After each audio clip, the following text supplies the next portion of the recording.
Hello, everyone.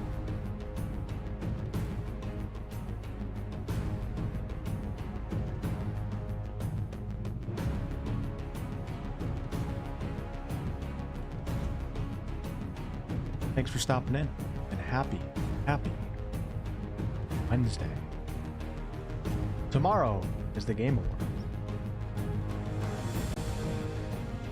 But today, we're going to be checking out Warhammer 40k Rogue Trader, the full release version a day early. So thank you to Owlcat for the review copy. I'm not sure how much content I'm going to do on this game. Honor mode run in Baldur's Gate 3 really messed up my week. I also have a lot of IRL stuff going on at the same time. My initial plan was to do a review for this game, do guides and everything, but Owlcat games are so complex, they take up a lot of time to put that stuff together, so I figure we'll start off with a stream and we'll go from there.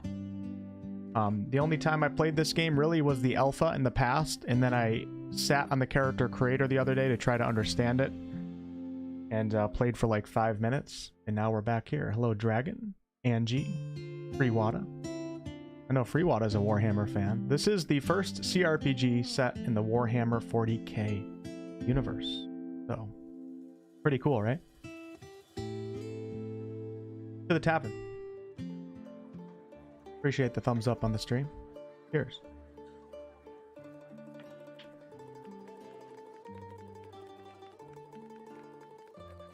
And let's check it out together. And as always,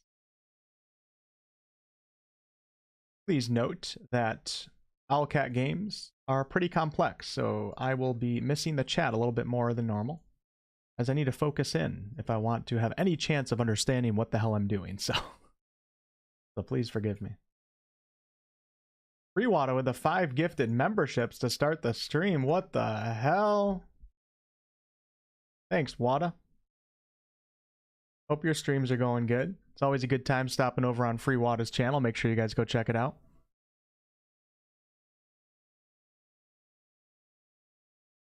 Was I supposed to say something else for the 5 gifted Freewada? I can't remember what our email said. Hey, Justin on Twitch. The only person in Twitch chat right now. Alright, let's jump into this.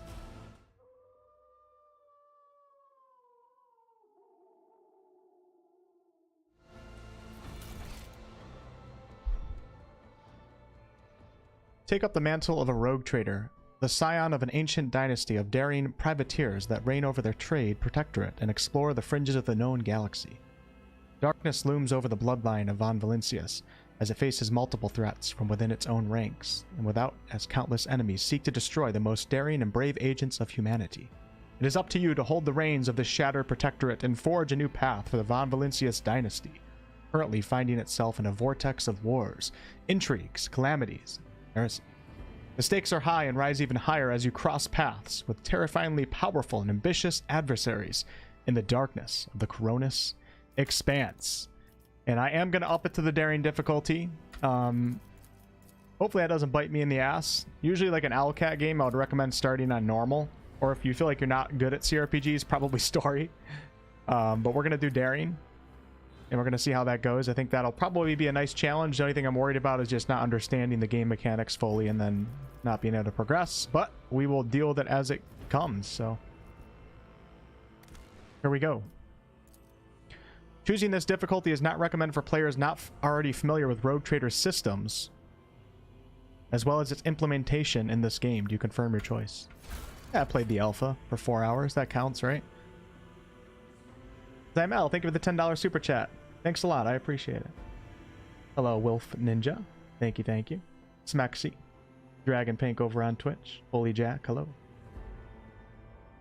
Took a mental health day today. Happy to be able to join alive. Welcome, Ethan. Welcome.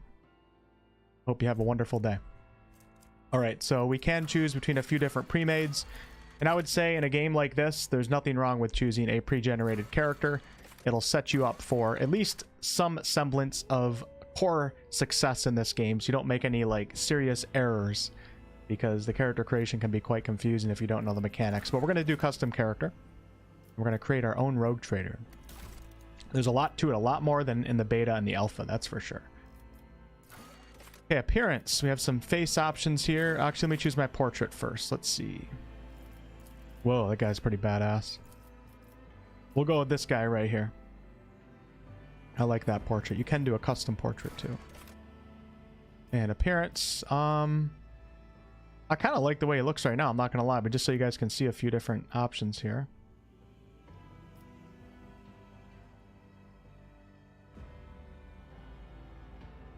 Yeah, we'll go with 13. I think that looks pretty cool. And then we have different... They all look kind of weird, don't they? That's a weird body shape. It's weird because the dude's jacked, but his chest is like shrunk in. That looks ridiculous. That's not what a jacked dude looks like. Some of them do, but you gotta pump that chest out a little bit, give it a little bit of width. All right, let's go with I would know. I mean, haven't you guys seen? All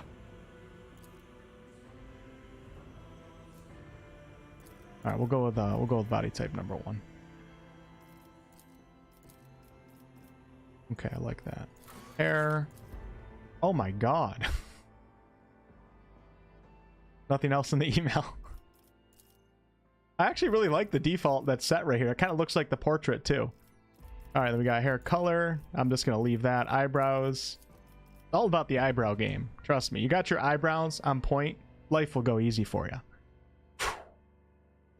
I trimmed them son of a bitches today. I'm just kidding. Actually, I do trim. Eyebrow maintenance is like the only thing that I have to do now that I'm getting older. I'm getting hairier. Sometimes I gotta take a little clip to the top, but that's about it. That's the only maintenance you guys will see me do.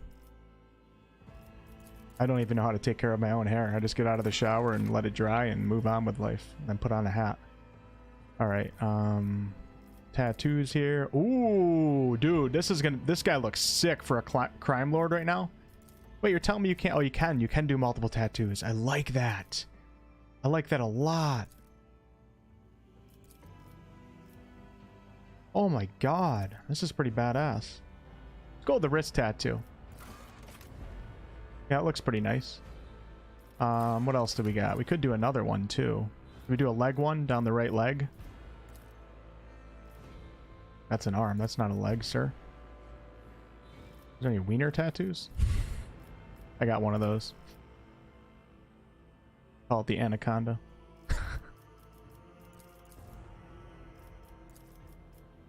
More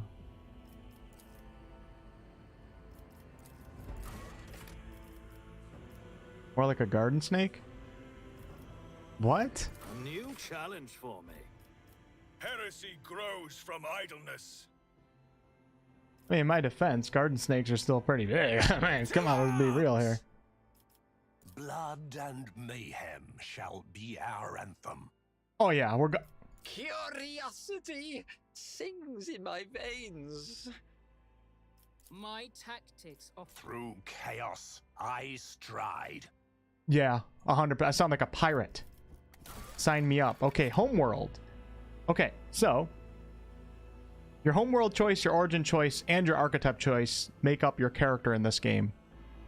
With origin and archetype being like the bulk of what your actual class feels like, but I know that homeworld does come with a starting feature. And we have Death World. Let's see here. And Death World is a plants, beasts, and sometimes even the environment itself takes aggressive and destructive forms. Okay, and then we get the Survival Instincts feature. Once per combat, when the wounds of a Death World character drop below 30%, they gain 20% of their maximum wounds. We have a couple characteristic modifiers, and characteristics are like attributes in this game. -5 to Fellowship, which is like a leader trait, and then Intelligence -5. So I don't think we want to do that, because if I do play as an Operative, I think Intelligence is going to be important. And then we have talents to choose from as we level up. We have Voidborn, which comes with Fortune, Hive World, Forge World, Imperial World, and then Fortress World. So I'm going to go with Imperial World, because it's like the homeworld that you can't go wrong with, because the feature gives you a +10 to a chosen characteristic of your choice. There's no negatives, really. So I think I'm going to go with that. And Imperial World is one of a million planets, united by the belief in the immortal God Emperor, hailing from the hyper-technological societies to grimy feudal populations. The inhabitants of countless worlds offer fealty and devotion to the master of humanity in the Imperial Creed, espoused by his servants. The designation Imperial World encompasses a vast array of wholly dissimilar worlds that are nevertheless nevertheless part of the Imperium. Yeah, I don't think I can go wrong with that. So let's go ahead and do that, and then let me give myself a plus. Let's see. What do I want? I'll give myself a plus 10 to perception. Let's do perception. Perception describes how well a character perceives their surroundings. Characters with high perception can pick out stray bolter shell casing in between the day-to-day morass of Underhive. It also affects the awareness skill and reduces enemy dodge chance against a character's attacks. I'm pretty sure a high perception on my character is going to help me out with a few of my abilities, but as we go through the character creator, we'll try to figure that out. It's awfully confusing. Yeah, we'll do that. Fexer, thank you so much for the Prime. I appreciate it. Hello, Arthur. Butt pirate? You guys want me to be a butt pirate? Kind of mean. You missed the Psyker archetype. Psyker is part of the origin choice here. As you can see right here, we have Sanctioned Psyker, and it gives you 5 different choices. And this does affect, like I said, the origin in your archetype, like make up what your character feels like. It's kind of like both of them combined to make up your class in a way. But yeah, that's where the Psyker is right now. But we're gonna go ahead and go with Astra Militarium Commander. Comes with Regimental Tactics. I like the bonuses on this character. Commissar. At all costs. Next single shot or single target melee attack applies the following effects. Okay, then we have Weapon Skill, Fellowship, and Crime Lord, of course, I have to go with. Otherwise, I would be clickbaiting y'all. The Imperium survives and prospers in no small part due to the narrowness of its vision. But a rebellious mind, will, such as yours, could not be so easily constrained. The dark paths of smugglers and renegades that wind behind the facade of an Imperium society offer a dangerous refuge for those unwilling to bow to the law. You used to be one of these dangerous yet resourceful individuals. We're going to get this feature called Surefire Plan. To start a combat, the Crime Lord gains plus intelligence bonus stacks of the Surefire Plan effect. Activation of this ability consumes 1 stack and makes the next action stronger depending on the type of action. So we can get a bonus to damage, a bonus to dodge and parry, or a bonus to increasing the lethality. Not lethality, that's the wrong word. The power, the potency of non-damaging abilities. Get a little bit of versatility here. I think I can work with that. At the start of combat, the Crime Lord gains an intelligence bonus stacks of the Surefire Plan. Activation of this ability consumes 1 stack and makes the next action stronger. Okay. We're going to get Weapon Skill +5, Perception +5, Awareness +5, and Logic +5. The only skill I don't think I care for here is Weapon Skill, because I think I'm going to make this guy ranged. What do y'all think? You think I should be a ranged character? And then as we level up, these talents will become available. You don't have to choose these, but these are the talents that come with the Origin Crime Lord. So we get Killing Plan. The bonus damage of Surefire Plan is increased by +2 times Wisdom bonus. Killing at least 1 enemy with an attack restores 1 stack of Surefire Plan. The bonus to dodge and parry from Surefire Plan. So it looks like your Origins features like all kind of work off of your actual core feature. An enemy affected by Surefire Plan also suffers a penalty. Contingency Plan. If at the start of the turn the Crime Lord has no stacks of Surefire Plan, they gain +1. And then the last plan. Once per combat, if the Crime Lord has at least 1 stack of Surefire Plan, they do not die from lethal damage. Okay, on to the next one. Just make sure we're looking good. I'm wondering if I should do intelligence here. Measurement of the character's acumen, reason, and knowledge. It also affects lore. Let's see, hold on. Surefire Plan gains intelligence bonus stacks. Okay, let's go with intelligence bonus. Why would you do that, Wolfheart? You're not very intelligent.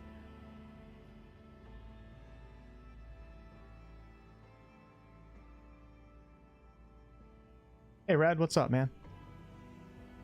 Yeah, I have an early copy of the full release of the game.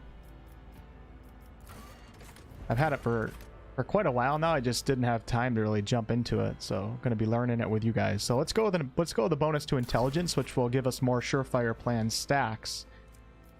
However that's displayed, I have no idea. Okay, now Triumph, Darkest Hour are both RP choices, and I'm pretty sure that Origin choice has like the biggest effect on your RP. I think more so over your home world. Origin is like your character's job, so people are going to know that I was a crime lord. Your homeworld won't have as much of an effect on that, I don't think. Alright, so we have 3 choices here. Logic +5, lore +5, or logic +5. You prevailed in a bloody shadow war against the void pirates of your sector. Oh my god, dude. This is... I mean, this character is me to a T. You know what I mean? Like, this is a biography of my life, basically. Okay. Wolfheart, you were a loser in high school and you didn't have any friends in college.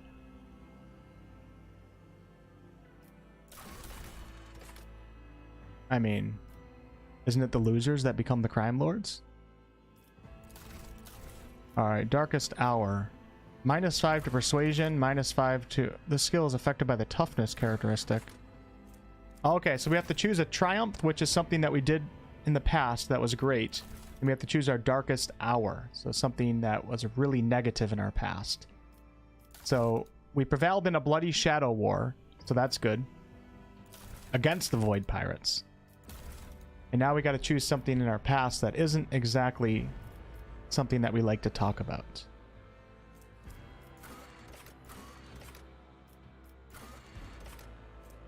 Skill is affected by the Fellowship characteristic. It represents a character's business sense and their ability to make profitable bargains. Pretty sure in this game that you share your skills with your entire party. So unlike in BG3, if you come up to a skill check, it'll take your party member that has the highest modifier and it will use them. So that'll be nice. Hello, 20. What's the Operative's abilities? Well, we're getting to Archetype right now, so we're going to find out. I'm going to go with...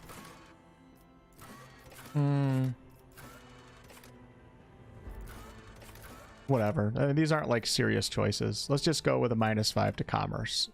You turned your partners in to the authorities and became known as a traitor. Never mind, I don't want to do that. I'm not a traitor. I might be a lot of things, but I'm not a damn traitor.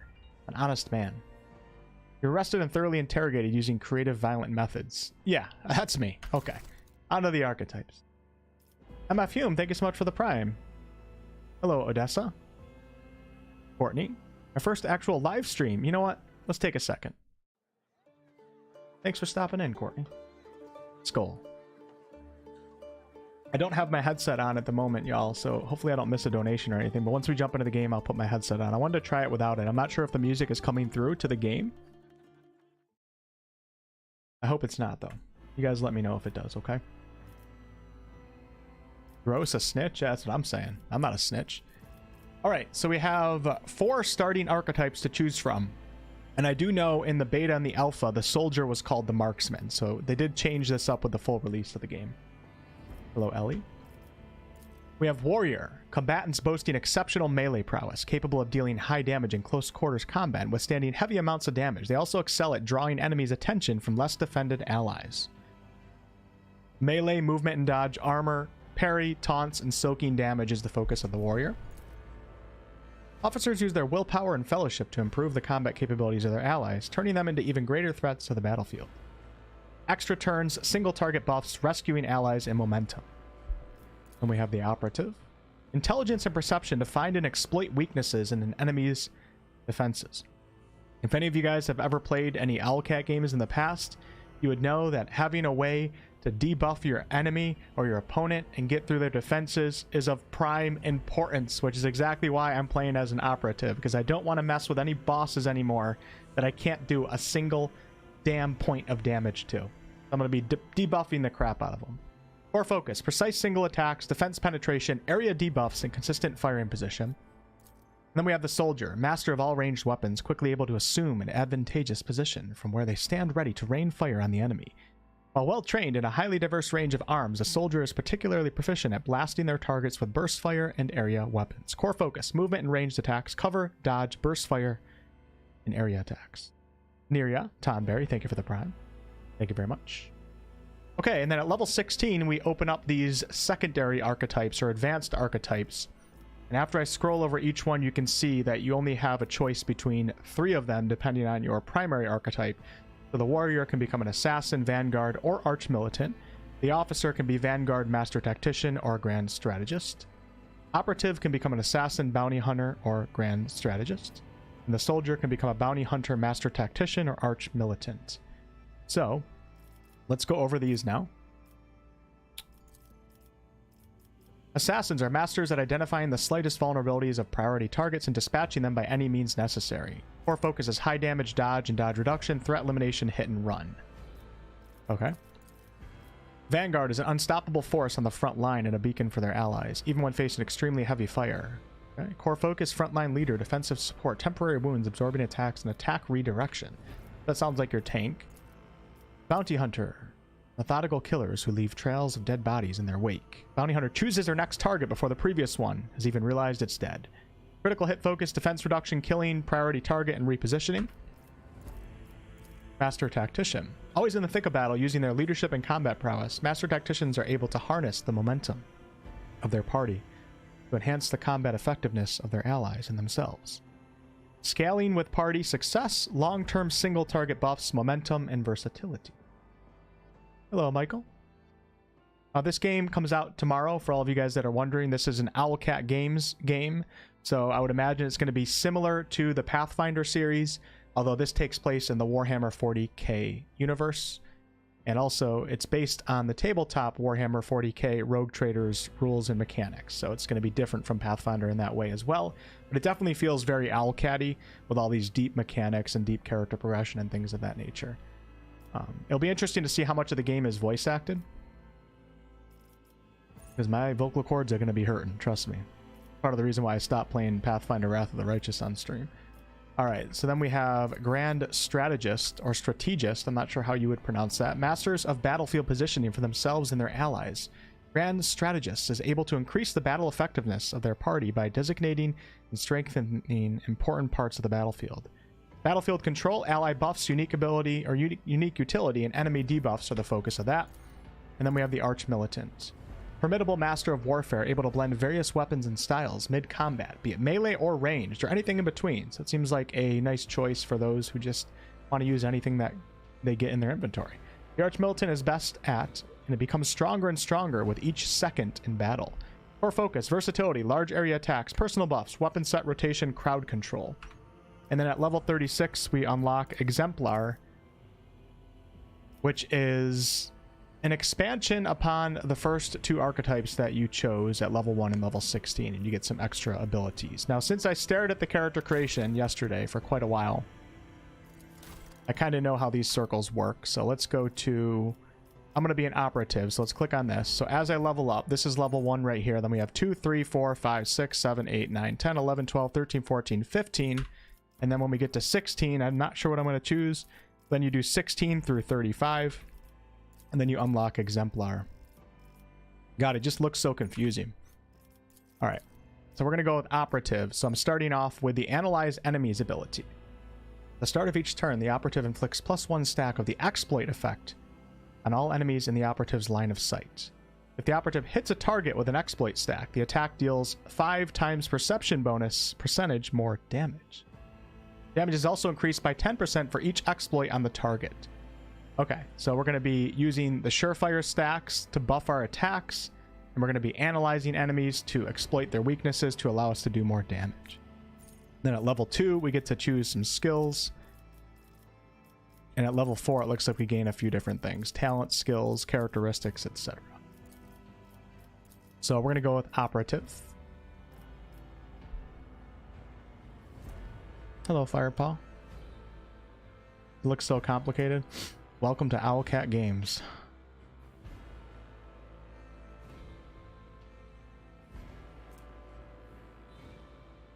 Alright, let's go to characteristics.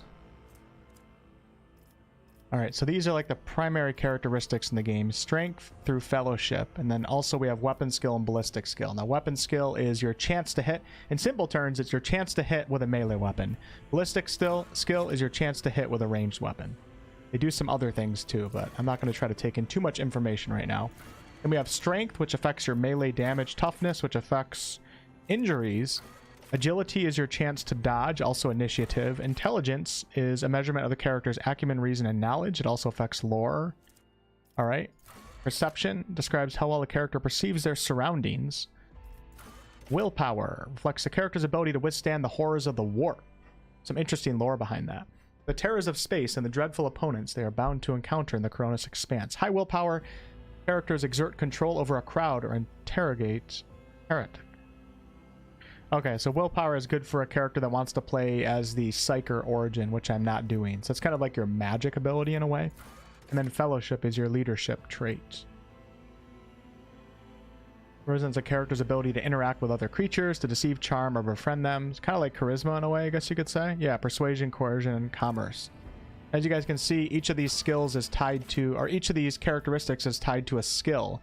But kind of like Baldur's Gate 3, if you up your strength, it ups your modifier for an athletics check in the game. Try to relate things to Baldur's Gate 3. That'll be the easiest way for me to understand it and for you guys to also understand it.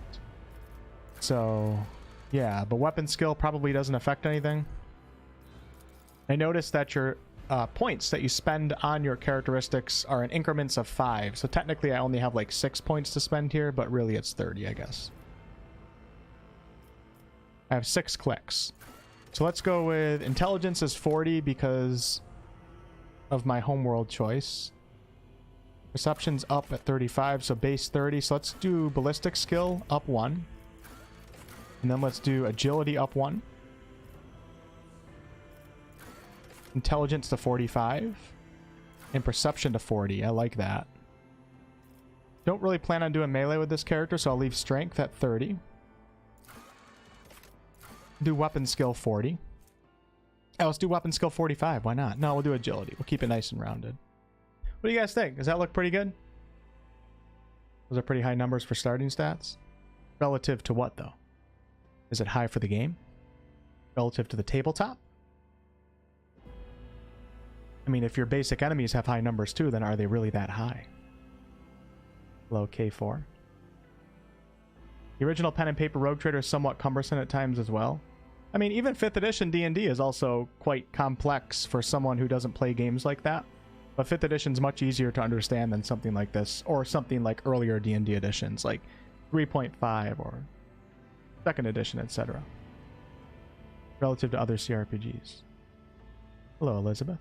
Okay, let's do not put half. It will count only even numbers for modifiers.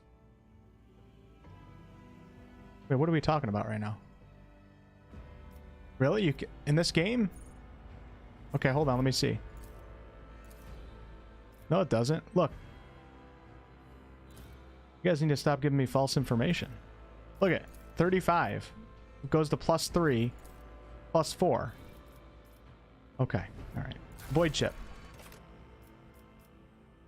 Now, the funny thing is, in the beta version, there was more than one choice for your void ship, but it seems like we only have one choice now, and I think this is purely cosmetic, and I know nothing of ship combat in this game, but this is our ship right here. Classic combat ship designed, proven in thousands of battles, combining decent firepower, high speed, and respectable survivability. Alright, we'll figure that stuff out as we press on. And I'm going to name this ship, let's see, what's a good name here? It's a good ship name. Any of you guys got any ideas? Taking chat recommendations for this. Somebody give me a good name. Seeker's Haven? Shoebird? That sounds pretty legit.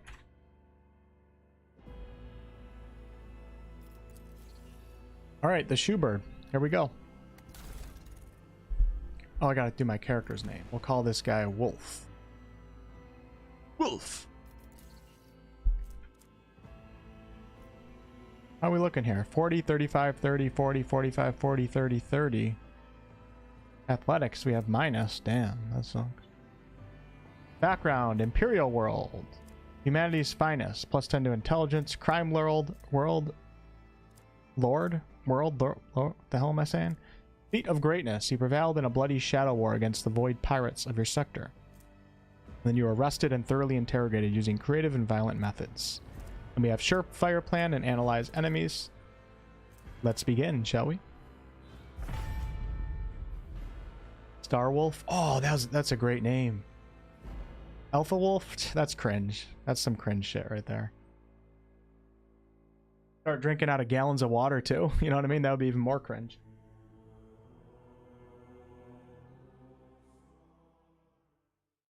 Drop weapon skill.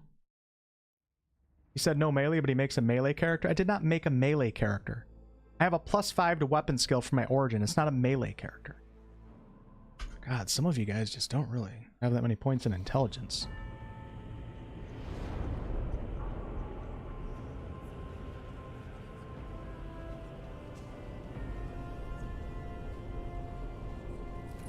I gotta check the volume levels for this game. My character is not a melee character, you know. Just because I have a +5 to weapon skill doesn't mean I'm a melee character. And also, I might have a backup melee weapon. Okay, so get off my character. Thought I made it 40. Well, if I did, then that was my mistake.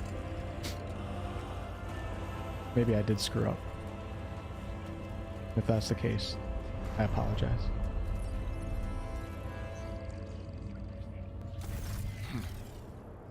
An excellent place for contemplation. One has the best view of the cathedral from here. Mesmerizing, wouldn't you say? An impeccable manifestation of the God Emperor's sublimity.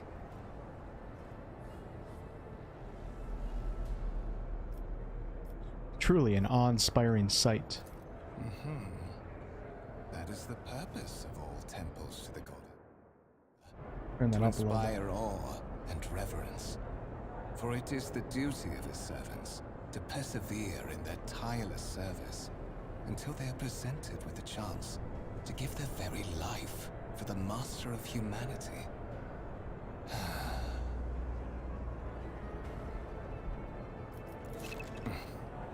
Allow me to introduce myself. Conrad Voigtveer, Master of Whispers, in the employ of Her Ladyship Rogue Trader Theodora Talk a little bit von faster, that would be Valencius. nice. At your service. I haven't had the pleasure of speaking with you in person before. My name is Wolf. My regards, Master. Or should I say, von Valencius, scion of a blessed rogue trader house in the service of the Imperium. Perhaps this kinship came as a shock to you. Understandably so, given that all evidence of the connection was lost in the generations separating you and Lord Captain Theodora. It required no small effort on the part of Her Ladyship's servants to discover and verify this blood tie, which has now made you one of the heirs of this dynasty. Say what now?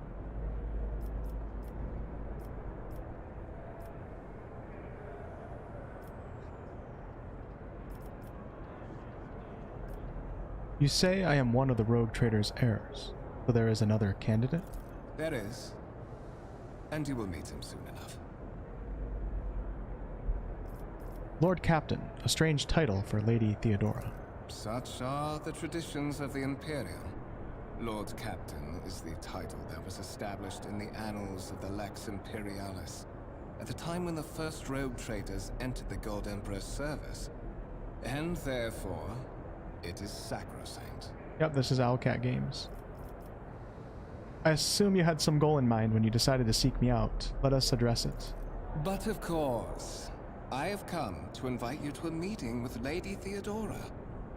I imagine you have many questions for your patroness, and I'm sure she has just as many questions for you. It is regrettable that you haven't yet had an opportunity to speak. It has been an arduous voyage thus far. The Lord Captain and Master Edelthrad von Valencius are conversing on the observation platform. Let us join them there.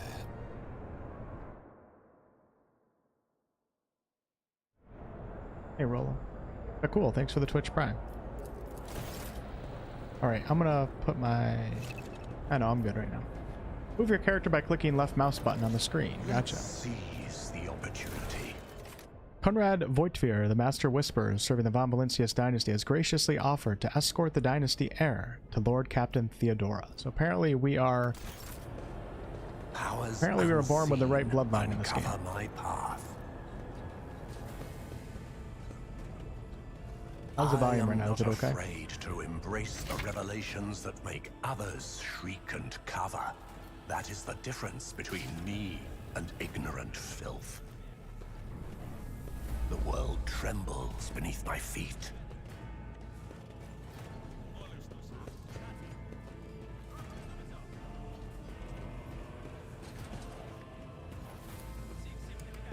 Hey, Mr. Hardcore, what's up? The world will bow.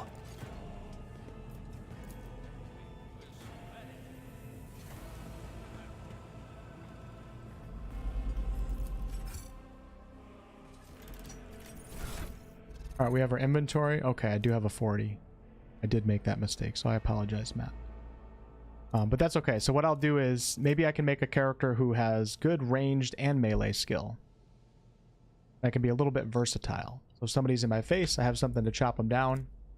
Somebody's ranged, then I'll have good range capabilities. When I get my next upgrade, I'll up that to 40.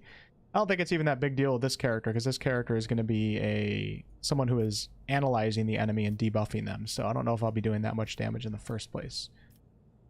Actually, weapon skill and ballistic skill are your chance to hit. They don't affect your actual damage. Strength would affect your damage. I'm not sure what affects your damage for ballistic skill. All right. We don't have any gear right now. Just taking a look at the systems here. Summary, features, active abilities. Okay. Archetypes. So we are the Operative. Reputation. The Drusians, Explorators, Kazbalika, Mission, Fellowship of the Void, the Imperial Navy, and the Profit Factor. And then we have a biography of our character. And then some sort of system here. Like personality system. Maybe dogmatic, heretical. Okay, so I'm assuming the tutorial will teach us all that, so let's press on. I tread a path unexplored. Hello, TARDIS. Happy belated birthday. Valencia's trophy rooms. Perhaps you would like to take a look around after your audience with the Lord Captain.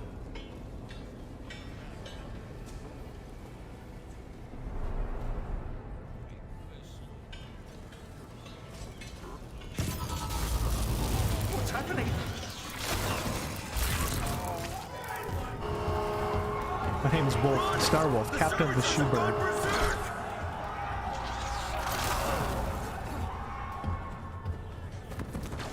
Is TARDIS 45 now? Ooh, Ellie. Wow, what do you have to say about that, I TARDIS? am the harbinger of discord. To survive in the grim darkness of the far future, you have to face enemies of all kinds. These hints and tutorials will familiarize yourself. Okay. Start the battle. You have been ambushed. The battle begins.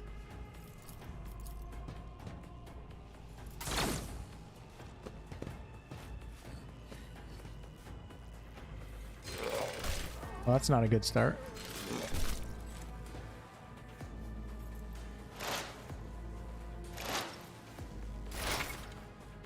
All battles in the game are turn-based, take place on a grid.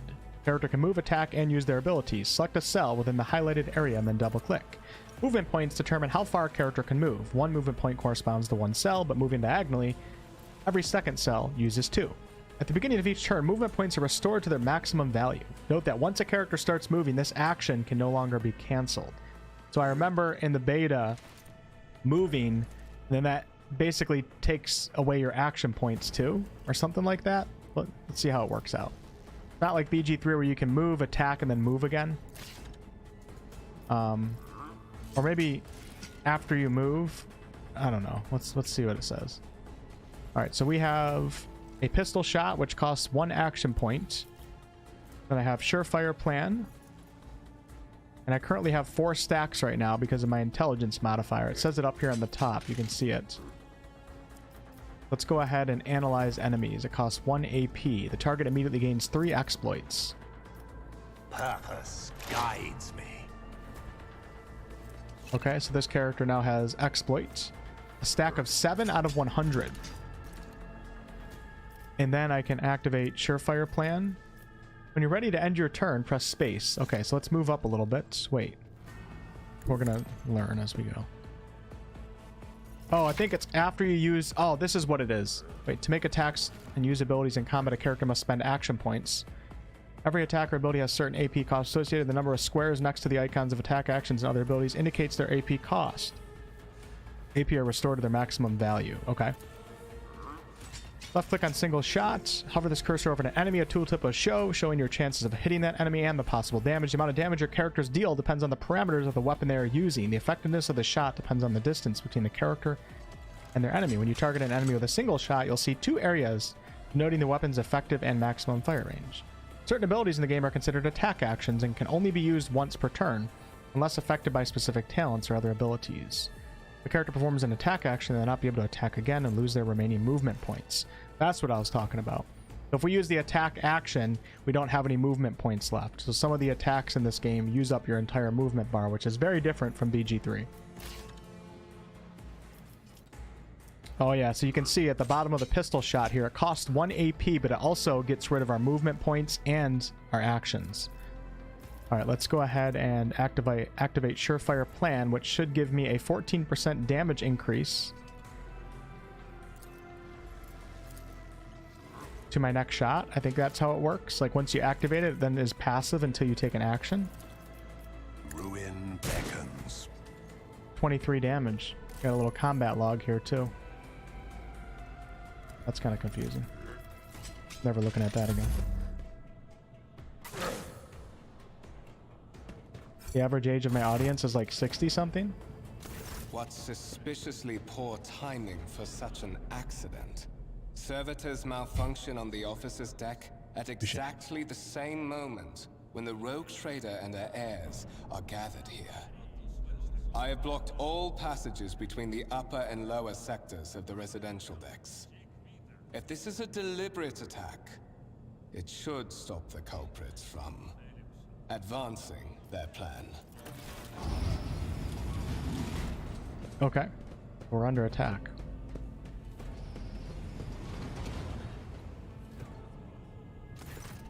I'm afraid I must remain here. For Lady Theodora's safety, I have to oversee the execution of these orders personally. I hope you will have no difficulty reaching the observation platform on your own. It is just at the end of this corridor.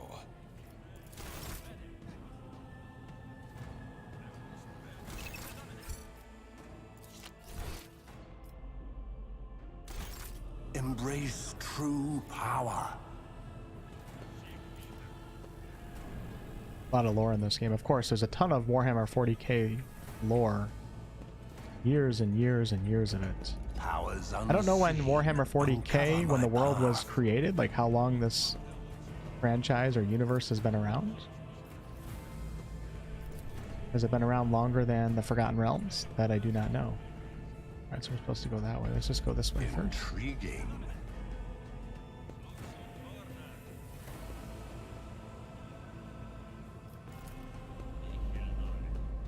Hello, John. Sounds like Abderok. Yeah, it does a little bit. Don't listen to the old man wolf. Years of lore and I know none of it. Me, I don't know anything either, Rick, so you're not alone. I'm like semi-interested, and I think the lore is probably fantastic. I'm just not as much into the sci-fi settings as I am in fantasy. Let's seize the opportunity. I do wish that Owlcat like improved their graphics a little bit. Not that I really care about graphics that much in games, but the cartoon look, like the World of Warcraft look of the characters, I kind of wish that that was changed a little bit. I felt that way in Pathfinder too, but it fit better for the fantasy world. I think we gotta go across the bridge. Ooh, look at this. Wow.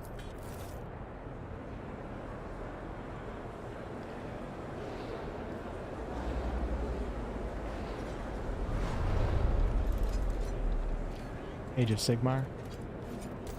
Yeah, you have Warhammer Age of Sigmar, Warhammer the Fantasy Universe, and then Warhammer 40k. There's probably even more than that. I tread a path. The only one I know anything about is Warhammer Fantasy, because I played the MMO back in the day. 1987 is the 40k release year. Yeah, it's been around for a while, longer than I've been alive. Embrace true power. Am I going the right way? Yeah.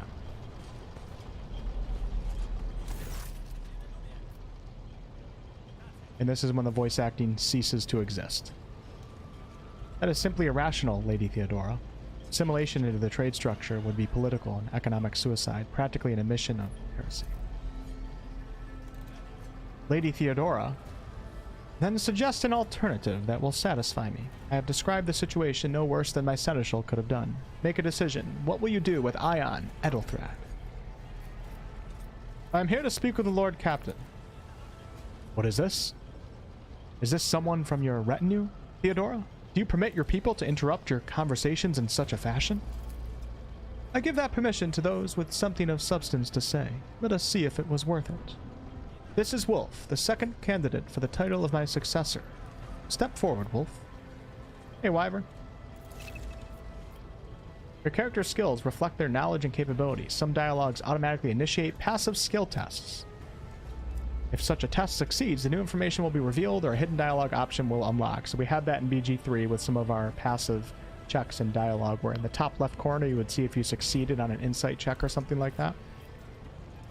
And it looks like these just automatically go off, and I have succeeded in 2 different lore checks here. Consider this hypothetical situation. A new world on the fringes of the Cronus Expanse. High seismic activity, regular magma eruptions, metaphoric rock deposits, prospects for large-scale mining. The world is populated by natives who worship some heretical underworld spirits that protect those who offer them sacrifices. Now, those spirits could well be the natives' name for dangerous aliens. I would first verify if that is indeed the case, and if the population of Ion engages in xeno-worship. Reasonable and prudent, however, chasing after ethereal creatures may prove a rather long and fruitless endeavor. Apart from Xenos, an untrodden planet might be teeming with myriad horrors that are far more dangerous and difficult to eradicate. I suspect that you, Wolf, are simply unaware of their existence. I gave a straight answer to a simple question, which, as I understand, was still more than you could do, Edelthrad. Insolent, ignorant upstart, how dare you? Oh my god, there's not a shot in hell I end up streaming this game. I can already tell you guys right now. If Theodora doesn't have a voice actress, it's either going to be a silent stream where you guys have to read on your own. This is already getting crazy. Valkyria, thank you for the Australian $5 super chat. I appreciate it. For the God Emperor, played both alpha and beta, and I love it. I do love all lore in 40k and games, just waiting for the release for me. Skull, thank you so much. Having to do more reading than in Wilderman. All right, let's see if we can summarize this a little bit. Usually if you read like the first sentence or two, you can get the gist of what's being said. There even is some games out there, some CRPGs, that voice act the first sentence and nothing after that. Oftentimes it's enough information. Edelthrad, I believe I gave you an assignment on this ship. I beg your forgiveness, Lady Theodora. Your presence has such a profound effect on me that I, well, forgot the time. Okay. ADS. Proctal, hello. So, Wolf, why are you here? Was it not you who sent for me? You have ceded the opening that was offered to you in a woeful display of meekness. Admittedly, this tendency is equally strong in all who toil in the Emperor's service. My name is Theodora von Valentius, Massimo of Scaris. I am rogue trader in the service of the God Emperor of humanity, and my rights and freedoms are vindicated by a most sacred relic, the warrant of trade, kept aboard this very vessel. Mine is the honor to venture into the darkness beyond the Imperium, and carry humanity's light, where powers wicked and heretical reign, and bode death and ruin to us all. It is my decision alone to determine the fate of whatever I find past the bounds of the explored void. Every world I discover, along with all there is to find therein, resources, people, riches, and mysteries, is mine by right. I command millions of lives, rule over numerous planets, and possess fortunes that no planetary governor or commander could dream of amassing. And you, Wolf, are one of those with the Von Valentius blood in their veins. Alright, screw it. I'm ready to take on this sacred purpose. Oh yes? You would be, wouldn't you? The question is, am I ready to choose you over the rest? Blood right alone is not enough to earn this high honor of becoming the bearer of a warrant of trade.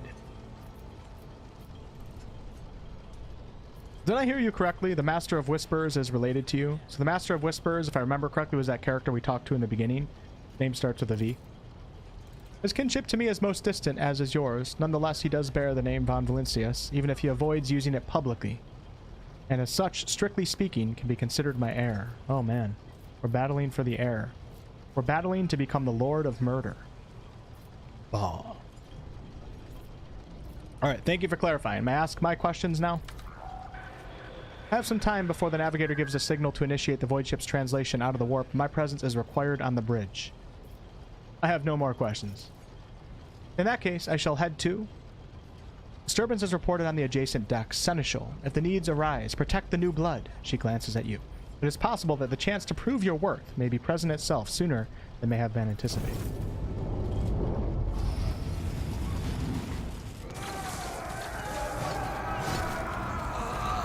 Longer than you've been alive. I feel old. I have not. 92. Oh yeah, voice acting is very, very, very expensive. Very expensive. So it's understandable why games don't have it. The weird thing in Pathfinder was like some things were voice acted and then randomly something wouldn't be that felt important.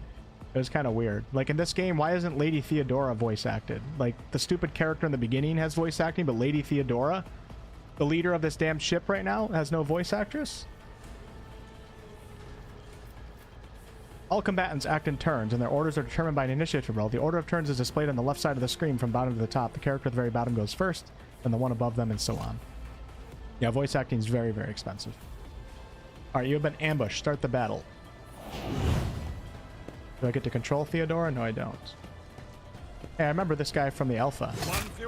Oh my god. Triple kill.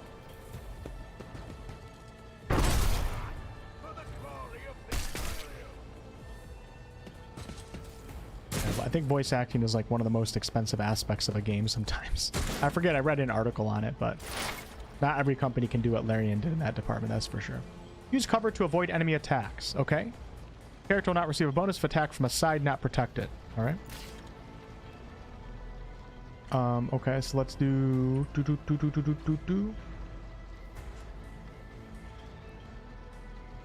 I guess I'll take care of this guy right in front of us right here. Let's go ahead and analyze enemies. And then we'll do surefire plan. And I have a 90% chance of landing this shot. But that's going to use up my movement. So let's go ahead and... wonder if I can shoot from right here. Is that full cover? Purpose guides me. Oh, nice. He does a little step out. Oh, yeah. That felt pretty impactful. I like it. Critical hit is 150% of their normal damage.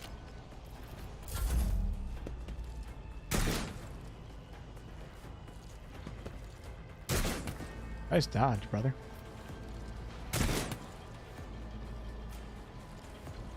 I've suffered worse.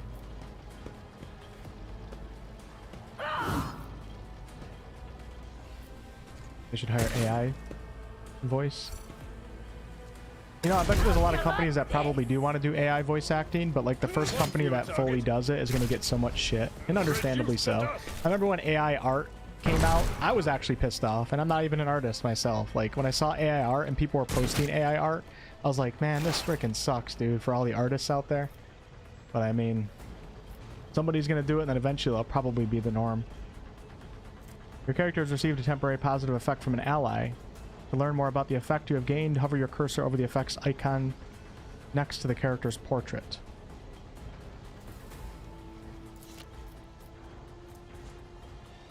So Theodore gave me a plus 50 ballistic skill for the end of combat. Very nice. I need no guidance. I think I'm playing this right now.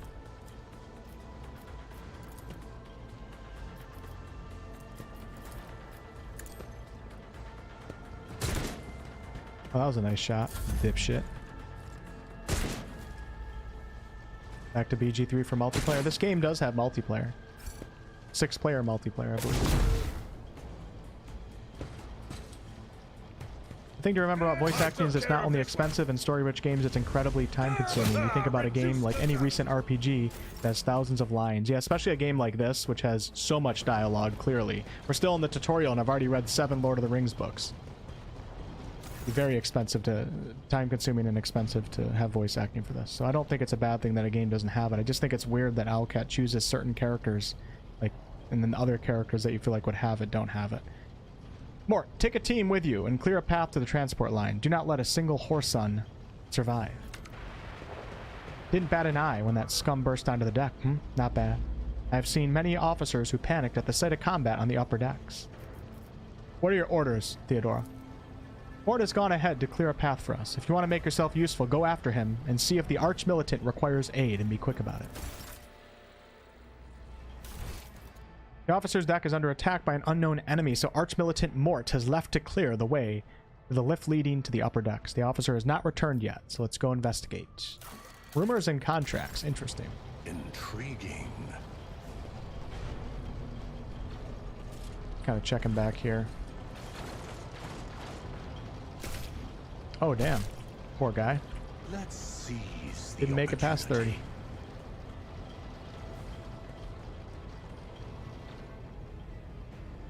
Is this where I'm supposed to go?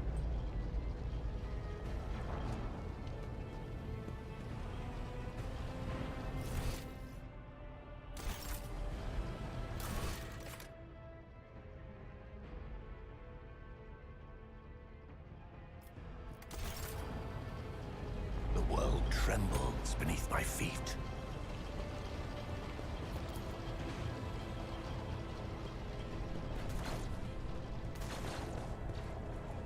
This looks like the upper decks to me. Will bow. I've ever seen upper decks before.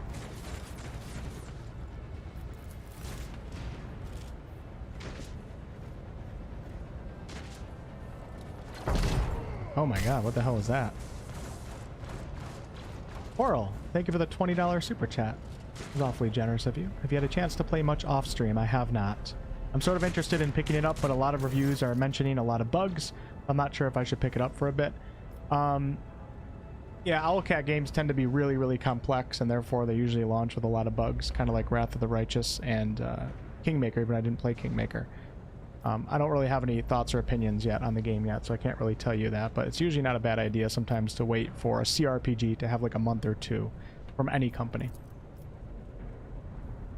Always on time, eh, Conrad? The moment we finish chasing the riffraff around the deck, you show up. Always just after the fighting's done. You could set your chrono by it. Mort, pull yourself together. What did Lord Captain send you to chivvy us along? We are all done here. I'll report right away. The RPGs are always buggy. Yeah, and I think some of it is unavoidable, to be quite honest with you.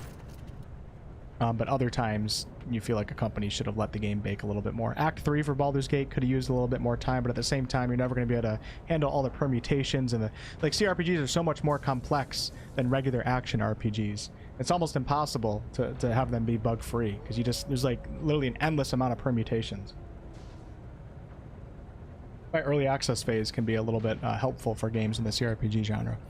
Master of Whispers, what is happening on my ship? The Voxnet is silent. The Voxmaster is not responding. Armed assailants have stormed the officer's deck, and my arch-militant just destroyed several more heretics on the way here. Do you guys say heretics or heretics? Is this a severe case of warp madness? Have some of my crew lost their minds and forgotten who they are and whom they serve? Report. I like how you can get little expansions of the lore here on these hyperlinked words. So the warp is an alternate dimension of pure energy and madness existing as a mirror to real space, also known as the Immaterium, the Imperium, the Ether, the Sea of Souls, or the warp space. So I do know in Warhammer 40k the warp is like a very, very important thing. And you travel through the warp, but like most people can't travel through the warp, so the fact that we're a rogue trader and we're able to do that with ships that can handle that is like a really big deal.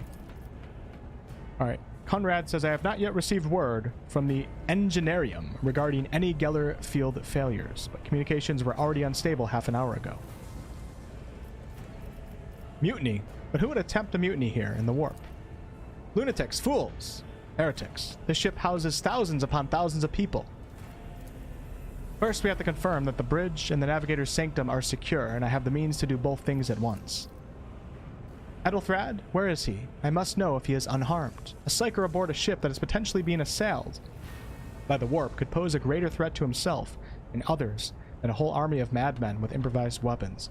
And I also know that psykers, which is an origin choice in this game, are kind of like, if I was going to relate it to Dragon Age, the mages in Dragon Age, the blood magic, So like more easily manipulated, and the warp can cause them to go mad and do really bad things. So people are really kind of cautious around a psyker.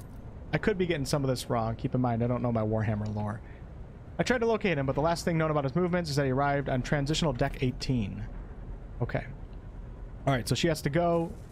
Gotcha. If I may, Lord Captain, transitional deck 18 is at the heart of the disturbance, and if our goal is to bring Ethelthrid back, I could use some support. He wants me to go. Okay. Oh, we got more dialogue. Then it is settled. We'll find Ethelthrid and bring him here. In whatever state? What does that mean?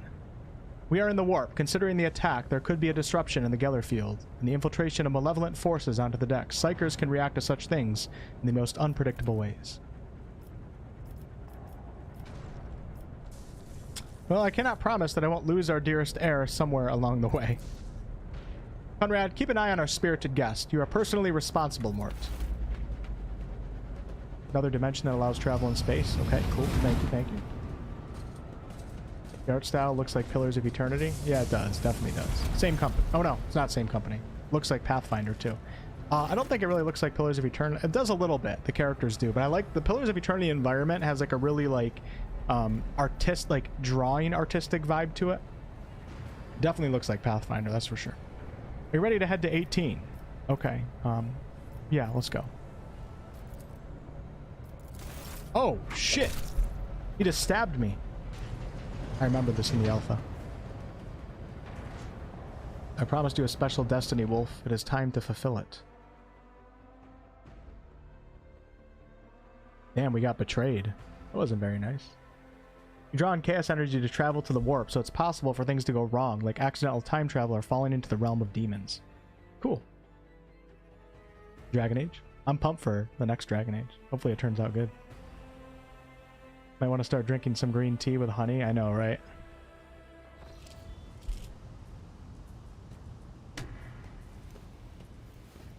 Not everyone has problems reading dialogue in games, but I do. Be gentle with our guest. He has an important mission to complete during our visit to the Warrant Chamber. And for that, I need him breathing. Ah, you are back with us, I see. I might have screwed up my voice back in my musician days. I used to be a metal singer, so maybe I screwed myself over for a streaming career. And what is the meaning of this? You must have hit your head harder than I thought. No matter. Very little is required of you. Just your blood, which you can either share of your own volition, or I will spill it for you. We are in the anteroom of the Warren Chamber, this void ship's most hallowed vault. There, beyond those gates, lies the relic that gives Theodora all of her power.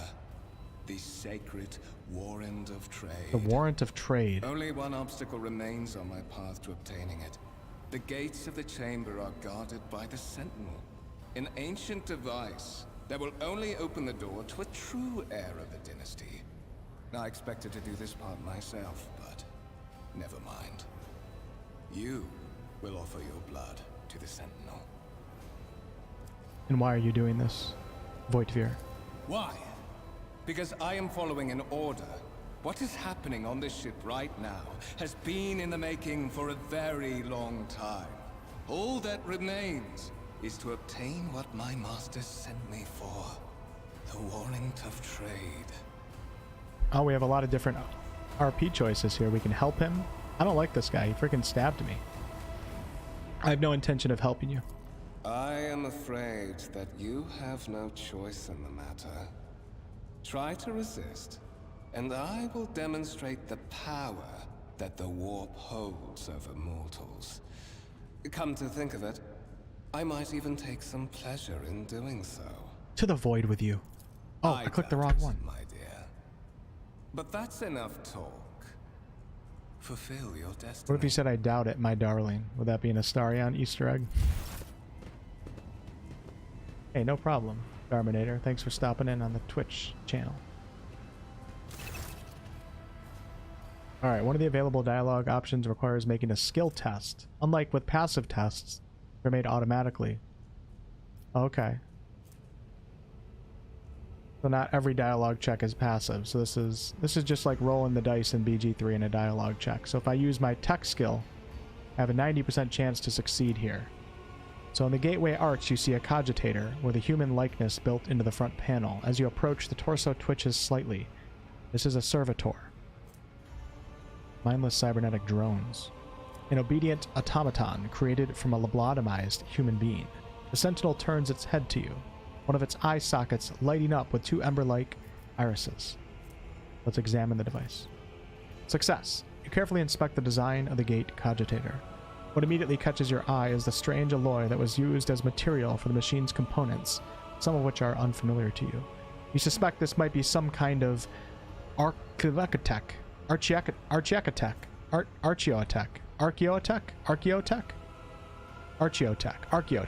an incredibly rare and powerful piece of human technology from humanity's ancient past.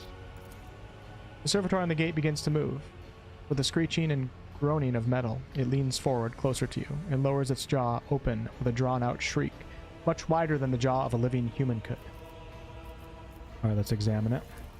The servitor looks noticeably different from the ones you are used to, its skin covering it stitched together with copper thread, and it has metal hinges in place with the standard joints. Mr. Voigtner? Did you forget something? I suggest you hurry. Look for anything that could be used as a weapon. You look around in hopes of finding at least something that could work as a weapon. Your search is in vain. The chamber anteroom is completely empty and in perfect working condition.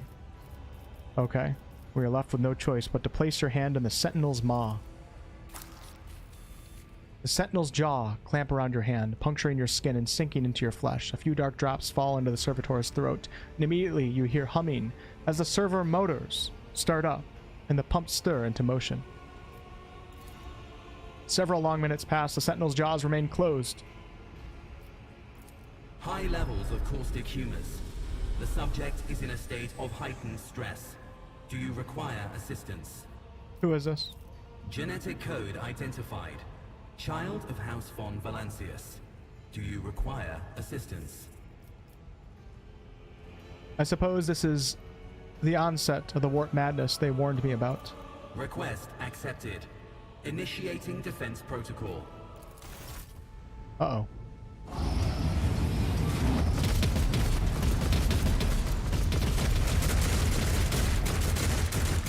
Hey, bro. Main character There is still another way. is an heir to become a rogue trader and the leader of this ship, Lady Theodora. Our bloodline somehow connects to her in the past, in the distant past. But I guess a couple other characters on the ship also have that too. Okay, well, that takes care of that. Embrace true power.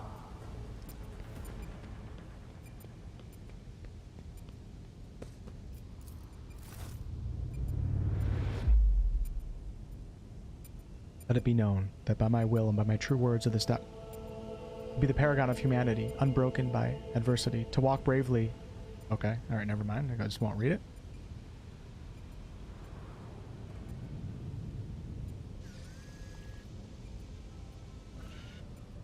The hell is that? Escort the child of the house to safety. What madness is happening here? Who are you? Who addresses me? Temporary obnubilation following acute stress. Mobile unit of the Warrant Sentinel standing by. And are you the Warrant Sentinel? Mobile unit of the Warrant Sentinel designed as a personal escort of the child of the house and a means of communicating with the rogue trader's subjects. Mobile unit standing by. I need to contact someone, preferably Theodora. Voxcast frequencies disrupted. Initiating setup. Establishing connection.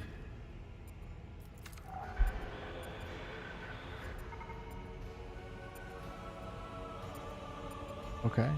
Vox Master, restore communication with the Navigator's Sanctum. I am trying to contact the bridge. If anyone can hear me on this frequency, regroup all available forces and head to the upper decks at once. I repeat, regroup all available forces. Communication protocols breached. Signal latency assessment unavailable. Unable to establish two-way connection. I need a weapon. Distance from the current location to the nearest arsenal. Initiating situational calculations. middle and upper decks. Assuming the probability of safe placement in areas of concentration of armed units, calculating. To prevent unauthorized units from breaching the warrant chamber, preemptive sealing must be initiated. The mobile unit will start executing the received order immediately after the safety of the warrant is secured. Hello, Yamu. See how the Emperor protects us?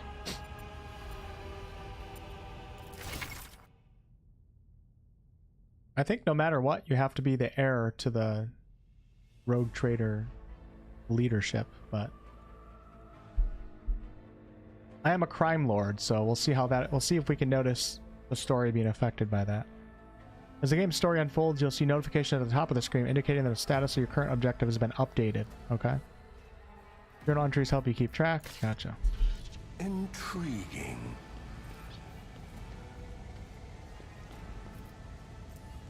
I have an injury right now.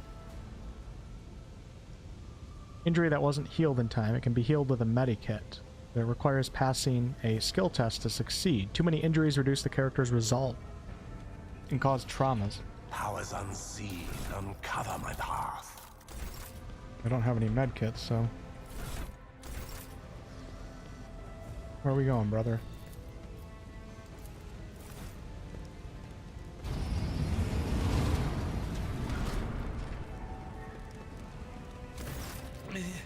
Master, whatever are you doing in the warrant chamber? How did you... Throne preserve me, what is the meaning of this? This is one of the companions. Conrad Voigtfear is a traitor. When we parted ways on the officer's deck, he stunned me somehow and brought me here. What? He is clearly serving the unholy gods of the war. Serving the gods of the war? Kunrad is a heretic. Heretic, okay. Oh, Voigtfear, you void rat. Madness. And this mutiny is likewise his doing, no doubt. So it would seem, but he is not here. We have a mutiny to end. Indeed. Indeed. That is easier said than done, of course. Oliver. But seeing one of Lady Theodora's heirs alive inspires at least some degree of optimism. Owlcat injuries suck. You're in a bad way. True. I can treat your wounds. I have a Medicaid kit. Oh, nice. And for the love of the throne, now is not a good time to be walking around the decks without means of self-defense. Here.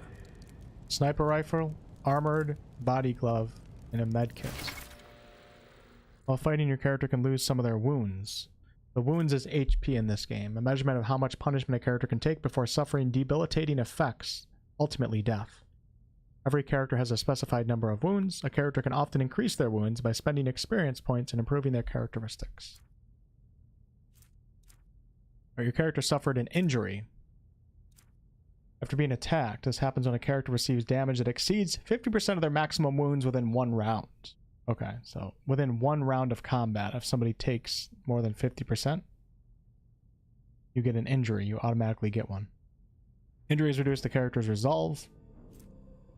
Affects momentum. When a character initially suffers an injury, it's considered a fresh injury. During the first 3 rounds, once 3 rounds have passed, a fresh injury becomes an old injury. Fresh injury can be healed using a med kit without passing any skill tests. Old injuries can be healed with a med kit, but they require the character administrating the treatment to pass a Medicaid skill test to succeed. When a character loses all their wounds, they fall unconscious. Once combat is over, the wounds of all party members are replenished automatically, but any injuries remain. They need to be healed. Medkits can only be used by characters who have the field medic feature. Oh, the base skill of Medicaid, or have taken the Medicaid skill advancement at least once. Alright. Abelard can heal your character's injury.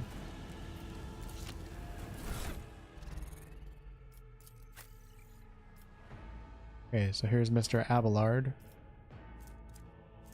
So let's give him... Oh, he already has a med kit. So let's see if my character is able to equip it out of curiosity. I will not stoop. No, I don't have the skill, so... Give my character the sniper rifle, though. Yeah! Damn, that's pretty badass. And that too. Character wearing this armor will dodge 40% of the average enemy attacks. This armor reduces the incoming damage on average enemy attacks by 10%. Alright, so let's go to Abelard. Oh, to equip new weapons and armor. You can switch between party members. I am at your service. Alright, so we currently have the injury called Old Injury. Let me help. That is a noticeable improvement. Now you're prepared for the trials ahead. The lower decks are teeming with heretics instigating the rabble to revolt. But that is the least of our problems. The ship's enforcers are rounding up the scoundrels and suppressing the resistance. The situation on the middle decks is much worse. All those strike teams have already been dispatched there. All communication with the bridge and the engineering bay was lost. So, apart from scattered voxcasts, we have no information to go on. Hey, thanks for the thumbs up on the stream, everybody. I appreciate it. Thanks for being here, by the way, and checking this game out with me. I've only been playing for like really a half hour, not including character creation. Don't really have any opinions to give you guys just yet. Definitely a lot of dialogue, but to be expected, right? But that is not the worst of it. All these jolts and shaking are most alarming. These are signs that the navigator and the master helmsman are having difficulty translating the ship out of the warp and into real space. I fear that they may have already lost control. We must reach the navigator's sanctum and get a handle on the situation. If we can manage that, some aboard this vessel may yet survive. Yeah, so this is pretty. Look at all these questions that we can ask here if you wanted to get more information on the situation and also the lore of the world. We have 5 different questions right here, but I'm going to go with number 6. I'm going to keep it simple today. Don't want information overload. So, for the Imperium and humanity. Oh wait, we have 2 responses that end the dialogue. The Navigator's Sanctum. Very well. Will you lead the way? Absolutely. Let us proceed. To arms, loyal sons and daughters of the God Emperor. Fight the heresy and corruption that threatens to consume our home, and with all your might destroy those who have dared. The Lord Captain is calling her crew to battle, which means the Vox networks are set up for broadcast transmission, not message exchange. Splendid. While the rogue trader inspires proper resolve to fight in her subjects, I hate reading. you and I shall prove Well, that this her isn't the trust game in for us you. That's for sure. Close ranks. Combat begins with a tactical phase, during which characters cannot attack or take actions. Okay, but you get to set up the battlefield. So I think the reason why we didn't have the tactical phase initially for those first 2 combat encounters is because we were ambushed. But now we're not ambushed, even though it kind of looks like an ambush. So let's see what Abelard has for abilities. How do I check that? Here we go. So this is... Oh yeah, Braz was asking a little bit about this earlier. Braz, if you look right here, we have like a separate like tree progression for dogmatic, heretical, and also iconoclast. And this has to do with like... This is a major RP thing in the game, where the more dogmatic you are, you like gain like these levels in dogmatic. Or you can be more of a heretical. Don't quite understand it yet, but it comes with some benefits, and it looks like it's going to have a pretty big effect on the story of the game. Alright, so Abelard is a warrior, so good at melee combat. And then we don't have our secondary archetype, but we do have charge. The warrior moves in a straight line and launches a melee attack against any target in the warrior's path. This attack does not count towards the limit of the warrior's attacks per turn. Alright. And then we have ultimate abilities too. I don't really understand the ultimates that much yet. I know like the better you do in combat, the more your ultimate meter builds up, and the worse you do, the more your de-ultimate meter builds up. I don't know what they call it in this game. Alright, so let's take Abelard. My character is currently ranged. Let's move him to right here. Oh, that's me. So we're going to move my character back here. Abelard, you're going to come right here. I think that's a pretty good setup right there. Oh, it didn't work. Wait. Why does it keep doing that? No, Wolf, you go right here. Now stop.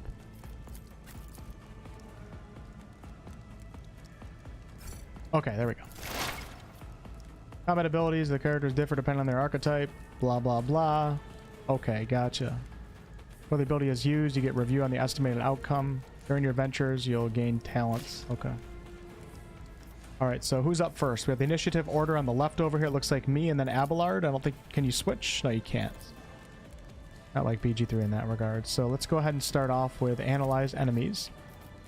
Oh, and it's not even for... The operative targets one enemy within 10 cells. The target immediately gains 3 exploits.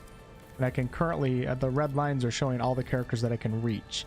Let's go with the character that is right in front of Abelard. Purpose guides me.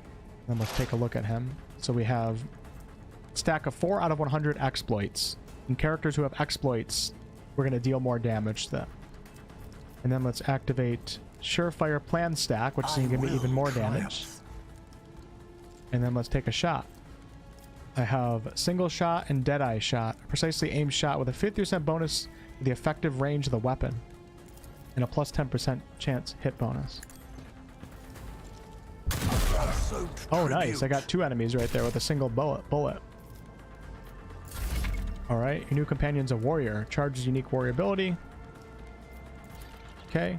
Character is using a melee weapon. Melee attacks require the character to be adjacent to the enemy. Unlike single shots, melee attacks hit automatically with no need for a roll. The enemy will try to dodge and parry the attack if they are using a melee weapon of their own. Interesting. Melee weapons can be used to make area attacks. And then strength determines the damage. Alright, so let's see. So I have Brace for Impact. For 1 round, the Navy officer and those within 3 cells get deflection bonus. So it's like a tanky ability. And then we have Charge. So let's go ahead and start off with Charge. When he reaches so far, I gotta move up a little bit. Move to right here. It will be done. Ooh, we got parried. A rough start. Attacks of opportunities. Okay, pretty basic. So let's go ahead and do a strike. I don't think I can... I have a cleave here, kind of like Lae'zel's cleave. It doesn't look like I can actually hit this character. Close. The no cigar. I will do my duty. Take care of this. Nice.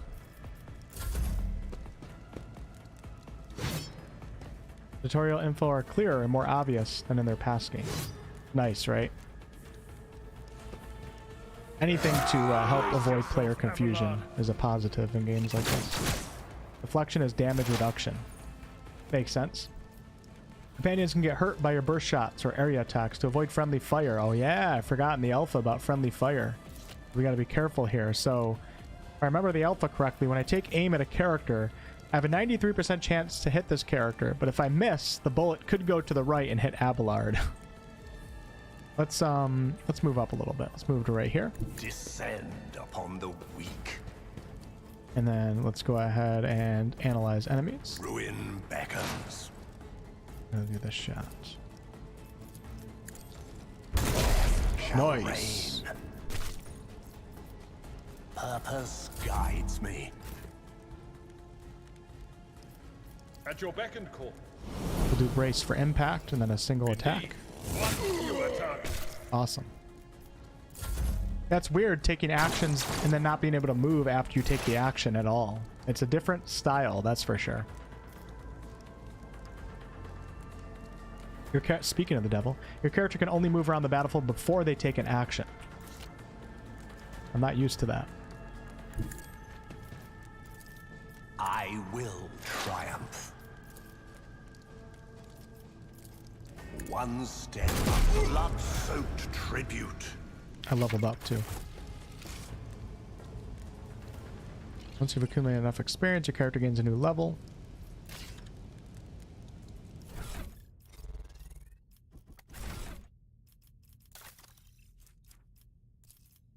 Alright, so now we're at level 2. It moves clockwise around the circle here. Available skills. Okay, so we're upping our skills. Skills are not attributes or characteristics. These are like your dialogues, your athletic checks, and things of that nature. And it does give you a recommendation as to what your type of character would be good at. So let's do skills affected by the toughness characteristic. It represents the ability to resist negative effects. Absolutely, we'll do that because Abelard seems like our tanky character a little bit. Or damage character, I don't know. We'll do that, that's fine. Wonder if there's a respec in this game. Okay, and then we'll go to my character.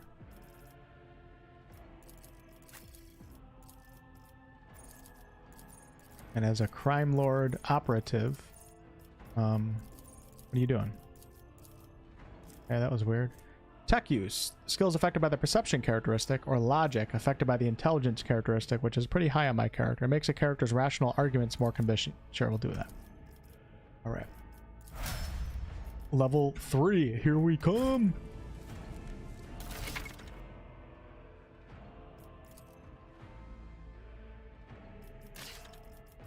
So we can put items in our inventory, or we can send it to cargo. So let's do... There we go, I like that. Let's see. So my character has a sniper rifle. So let's go to weapons. Let's drag one of these over. Can I dual wield this? Oh my god, you can. That's pretty sick. I feel like I'm like Legolas right now. I have a sniper rifle, which is like the bow, and then I just pull out dual scimitars. And then Abelard has a chainsword. We'll give him a pistol as backup, sure. There's a respec later on the ship. Okay, good to know. Thank you. Based on some reviews I saw, I recommended daring or hard, but not unfair. Okay, I'm on daring right now. So for people that have played CRPGs quite a lot, that would be. If you haven't played CRPGs, or even if you haven't played an Owlcat game, you might consider doing it on normal. If you're not good at learning mechanics quickly, maybe normal. Because there's things in like Pathfinder that if you don't catch on early, like you'll get to a boss and you just simply can't progress. You just can't progress. Like you can't out damage the boss. You can't just tough it out and win the fight after a couple tries. Like you literally can't progress unless you understand some of the mechanics for like debuffing the boss or something like that. Sometimes I play a little bit fast and I skip mechanics like that, but we'll see. I'm sure I'll probably hit a point at some point. Let's seize the opportunity. Here's a map of your void ship. It consists of several parts in which you can travel. Alright, so Navigator's Sanctum and then the Warrant Chamber. We're going to the Sanctum. I'm a big 40k lore fan, but this game doesn't look great to me. I can understand that. Definitely its own style. As 40k CRPG fan, this is right up my alley. I like the back-to-back comment that I read there. You can also customize all the difficulty settings. Yes. The Navigator's Sanctum. I noticed that. Our third companion is a psyker. That's pretty cool. And so, he will enter the halls of the blinded guide and witness the radiance of the final dawn through the cracks and fall victim to a whim of fate. Master, watch your head. Idira, would it be too much to ask that you phrase your soothsayings plainly for once? That was too close. Sorry, old man. The voices are so loud I can't even hear myself. They shriek, they sing, they... Oh, Abelard, how they sing! So she's being affected by the warp because she's a psyker? This is Idira Tlas, personal psyker and diviner of Her Ladyship Theodora von Falensis. Idira? I'm not drunk, old man. I'm suffering the effects of the warp that is seeping through these walls. I see the ship's fate. To die in the waves of the immaterium, fall under the burning rays of the final dawn. And in the roaring blaze, I see a figure standing. Who is it? I have no answer. What are you doing here? The whispers called me. The ones I could make out among all the screams and screeches. Those who are rocking this boat hit us where it hurt. They went after the Navigator, our guide through the warp. Other whispers called me to the Enginarium, but it was too late. What? You don't mean the Engineer Prime is... Said, without a doubt. And the voices wail, heralding countless nightmares, cackling at each soul among the hundreds that are now joining the warp. The shriek from the Navigator's Sanctum was louder than the rest. And it's better that we saved the navigator than some lever puller from a cooling module or a cook from the middle decks. Officer's frequency. To all who can hear me, those with a weapon in their hands are to gather on the officer's deck at once. That's Edelthrat. Oh, Emperor's Providence. The other heir lives as well. Not so fast, old man. If we drown in the warp, Lady Theodora's heirs won't be any good to us.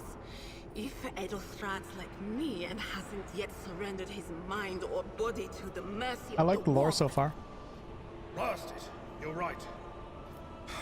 Oh no. No, no, no, no, no, no. Nothing.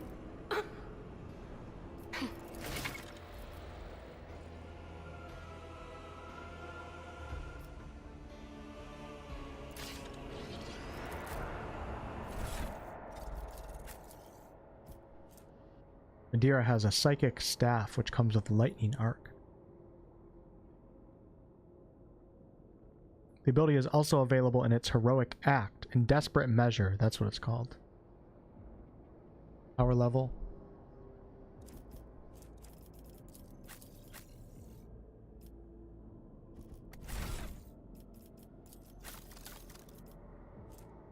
Oh, she's an operative too, just like my character. But she's a psyker operative, while I'm an imperial person. She has analyzed enemies like I do too. Now the cool thing about this, even though we're both playing operatives, I think these analyze enemies and exploitation effects can all stack like quite high.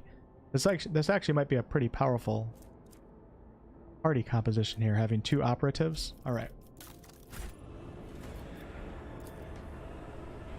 I have not. Wonder well. Or is it multi-classing? I mean, the basic nature of the class progression is once you hit level 16, you progress into an advanced class, which is multi-classing in a way, I guess. You can't multi-class the 4 starting classes. Once you hit level 16, though, you reach the advanced archetypes, and that would technically, it's kind of like multi-classing, I guess, but you can't like be an operative and a warrior, though.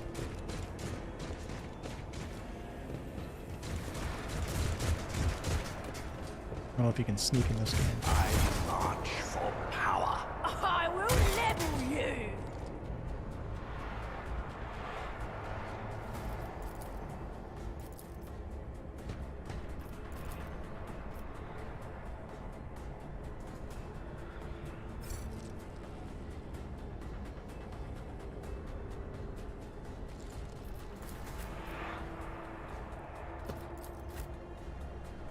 Damn it, why do I keep... Abelard. There we go. I'm having a hard time selecting characters.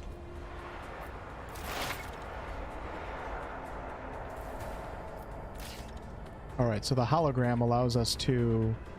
This is kind of a cool little thing here. So you guys can see my character. If I click right here just one time, the hologram pops up. And then it shows me if I were to move to this spot, this is what I'm able to shoot at. And if I choose an ability, I can also see the percentage chance that I would have to land that attack.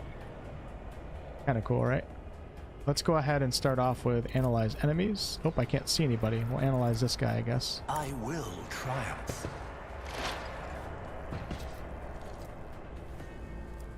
And I'm just going to end my turn. Wait, no, can I... Oh, nice, I can do this. Ruin beckons. Oh my god, dude, that was a hell of a shot right there. Holy crap. Alright, Abelard. Let's go ahead and... My place is at the fort.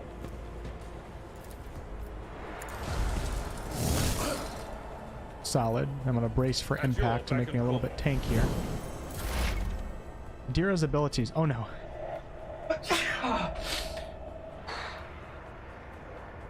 Oh. Oh my god. Wow. Holy shit, man. That put me into the warp right there. Oh. See, I didn't even take the cap off my water bottle. Thank you, TARDIS. Wow. Oh, man. Same staff we have in Darktide. Is Warhammer Darktide, is that 40k too? Was that 40k Darktide? I can't remember. Alright, so a Psyker, which is an origin choice, but also plays heavily into your build, I guess you could say. Analyze enemies, applies the exploit effect, which I already have. And then expose weakness is an operative's ability which they can use against a single enemy who is under the exploit effect. This ability reduces the enemy's dodge, parry, and armor. Deer is armed with a special staff that allows a psyker to unleash psychic powers. Okay. For example, you might find a staff that lets a psyker use Inferno, but to do so they must have pyromancy. Alright, so let's do something crazy with a deer right here. Let's try... He has forewarning, psychic shriek, and then analyze enemies. So let's start with that. Analyze this guy. Was that you? Or... And now this guy should have exploit stacks. Yeah, I'm thinking I can probably like use both of my characters on one like really powerful character and just exploit the crap out of them. Have like 50 stacks on them. We have Psychic Shriek. One creature or forewarning. The Psyker increases the target's dodge and parry. So let's see. So if I'm going to do Lightning Strike, it costs 2 AP. So I should probably make use of forewarning first, and let's buff my tank. Anything is. And then we're going to use Lightning Strike. Whoa. That looked pretty badass, not gonna lie.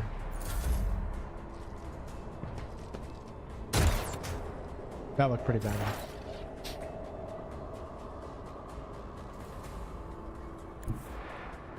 I have no line of sight on this guy, no matter where I go. Oh, I do from right here. Nice. I need no guidance. See ya. I will. Blood-soaked tribute. Creature in the chair appears as if it has become one with its throne. You see pink, parchment-like skin stretched between the seat and the limbs that have too many joints for a normal human being. The navigator is breathing heavily. The air whistles as it exists through the two dark, gill-like slits on its cheeks. The creature's eyes are shut, the two ordinary eyes, as well as the third one that sits in the center of its forehead. Does it have a whispering eye? I believe Master Vespidius still lives. See, now we don't have voice acting. It's just like on and off, like for it's so confusing. I remember in Pathfinder too, it was like it has it and then it just randomly doesn't have it for the same character. It seems like a pretty important moment. I believe Master still lives. The servants are dead, but the chamber, thank the Emperor, is still sealed from the warp. Okay, let's approach. The navigator stirs, barely able to lift his head and half open his normal eyes. Our time is short. Our time is short to do what? Suddenly, the navigator's body starts thrashing in place. It lurches forward, then falls back onto the seat. The gill slit bursts open, forming two hideous screaming mouth-like pits. Fall to your knees, mortals, and behold the final dawn. It came from beyond. His body is not his. Its march thunders under the burden of hopes. Unseal your hearts. Now flood your souls with myriads of words and meanings, each one a portent of salvation within me. Run, flee from this place while I still have the strength. I can contain the intrusion, but not for long. We must begin the translation, leave the warp, but it can't be done without the Master Helmsman's help. What do we do now, Abelard? The ship can only begin the translation with the assistance of the Master Helmsman if he is still alive. It's worth a try. The navigator does not give her a response. Black tears mixed with the blood are streaming from under the closed eyelids. That was kind of freaky. Whoa, what did I just do?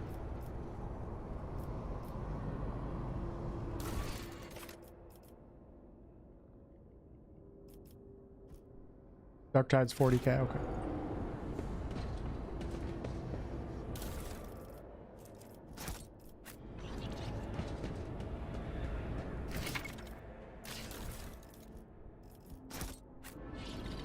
Embrace true power.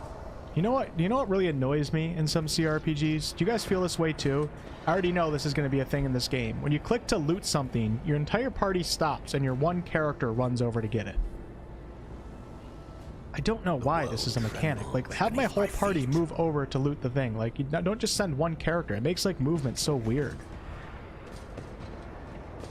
Because, like, a lot of things you pick up are in your path, you know? Like, so you want to keep running. Right. I guess I just gotta hold off and click until I get closer to things. Yeah, tomorrow's the Game Awards, y'all. So if you guys want to watch that live with this community on Twitch and YouTube, I'll probably put up a scheduled stream after the stream is over. And I'll be live. What time is it tomorrow? Is it at 7 p.m. Eastern? I'll be live probably a half hour to an hour before the Game Awards so we can get excited and watch BG3 dominate the Game Awards. That'll be real fun. It's going to be so much fun. Can't wait.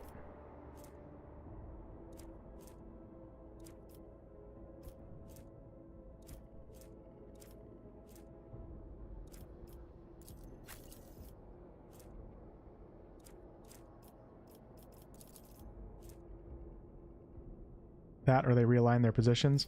Yeah, and the funny thing is in BG3, it's also annoying when the whole party follows and then they run over traps and stuff. You gotta find like a happy medium. I usually sneak and place in advance, but the system makes it faster. Yeah, I don't think you can sneak in this game, right? It's just kind of you run into each battle, and if you catch them off guard, you get to position your party. If they catch you off guard, they get to position or something like that. Wait, where am I supposed to go right now? Intriguing. Okay. I will be back. We gotta go to the other place.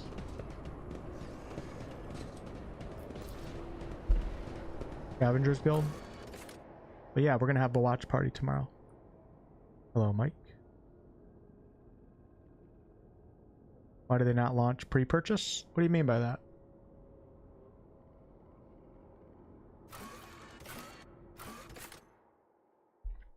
Is this the best game ever? I mean, probably not.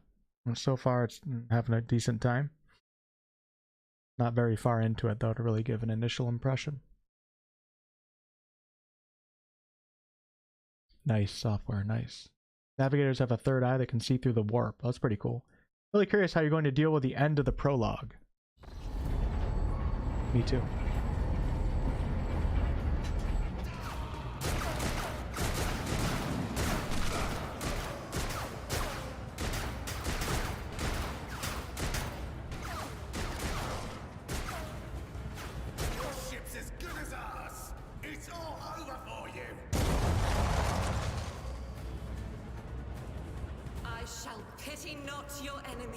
Another companion. Heed not their pleas.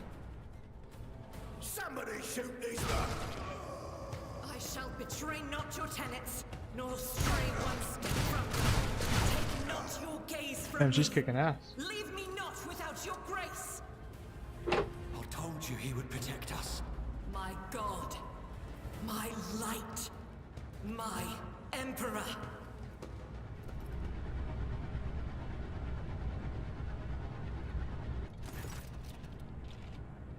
The white-haired warrior turns to face you. Sister Argenta! Sister Argenta, it is a relief to see you. We require all the forces we can muster. Your face, it is unfamiliar. Who are you? Wolf, Von Valencius, the Lord Captain's heir. The hour is dark and daunting. The ship abounds with corruption. The faces of friends who are twisted by sneers of heresy. The eyes of comrades ignite with the archenemy's hunger. I will do what I must to halt the advance of the dark forces. But in these dire moments, little can be trusted. So I must know, why are you here? Sister, I beg of you. Now is not the time for interrogations. The ship is under attack by heretics. We've been betrayed by our esteemed Master of Whispers. Edelstrad the Heir is waiting for our aid, and Lord Captain Theodora is expecting a report on our success. We are here to deal with the situation, so I suggest we all do just that. The Seneschal is right. There's no time for talk. Very well. We may... I cannot wait to rain righteous fire down upon each and every heretic. What is a warrior of the Adepta Sororitas doing aboard a rogue trader's ship? Your orders serve the... Shit, that's a tough one. Eccentric. Ecclesiarchy. Ecclesiarchy. Do they not? Sister Argenta is a guest of the Lord Captain. And that story deserves its own time and conversation. Under more appropriate circumstances.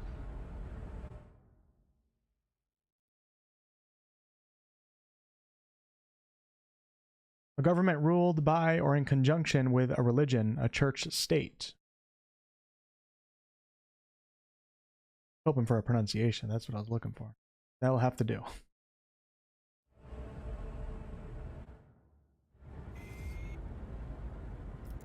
Enough idle chatter.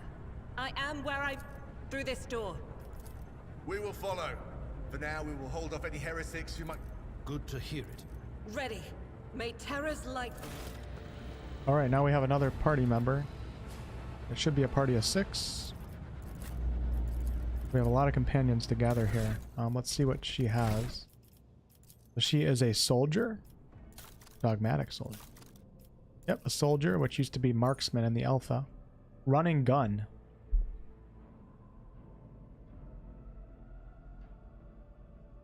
You get a bonus to movement points, and your next attack is -1 AP and does not count towards the attack limit per turn. Till the end of your next turn, the soldier becomes winded. There's a minus penalty to ballistic skill, so less of a chance to land your shots. Cannot use running gun. Alright. The world trembles beneath my feet. Sure thing, Capitan.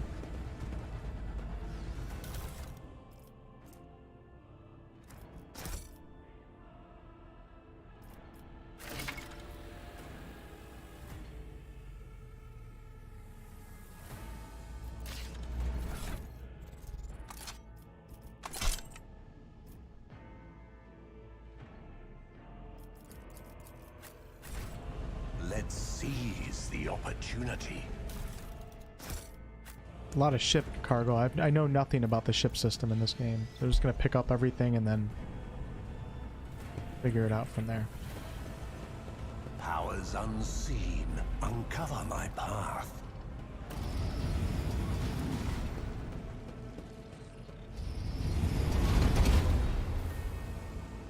Yeah, so like you can't sneak up to set up in combat. You just kind of... So these guys are caught unaware, so we're going to have the tactical phase, I believe. Yeah, where we can set up. I'll bleed you dry. Let's take Wolf and let's see here. We got to make use of cover. We'll focus on the right side first. So let's take Wolf and we'll put him right here. Dira, you can go right there.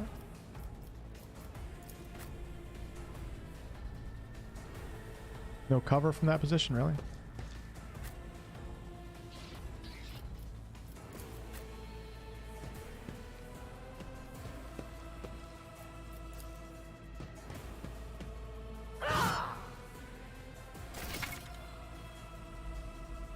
He has burst ranged weapons and weapons that deal damage in an area.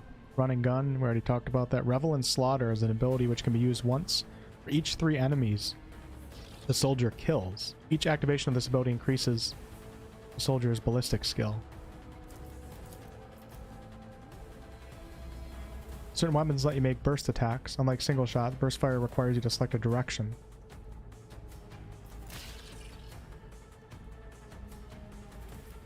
So we have single shot, and then burst fire, and then run and gun, and Furious Recital. Grants momentum equal to 6.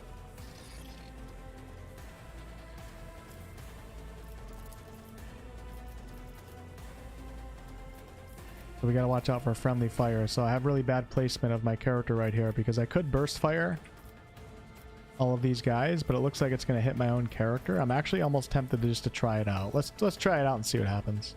As the Emperor commands, I act.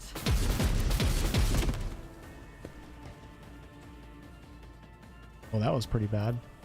Faith without deeds is worthless. Alright, running gun. Come over here. The enemies of the Emperor will be undone. Oh, maybe I was supposed to... 29% chance on all these guys. That's it? Really? Alright, let's do a single shot. 28%, 43 on the guy in the back. Oh, damn. I'm in for a rough time here.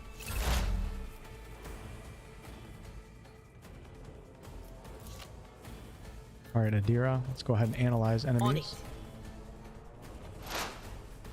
And we're going to do forewarning on my tank.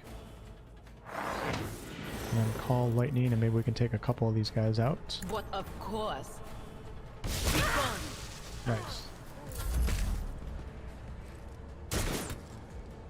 I don't have a rating for this game. I've only been playing for an hour. Full cover gives you 60%, while partial cover is 35%. Skull is full cover, and then... Okay, gotcha. Alright, Wolf, let's see what you can do, my man. Wonder if we should help out Abelard. Actually, Abelard can probably do a multi-attack cleave, so I'm going to attack this guy right here. One step closer. We're going to exploit. He should have, yep, 5 stacks of exploit on him right now. And we're going to activate Surefire Plan. Beckons. And this guy is about to go down. I need no guidance. See ya. Shall reign.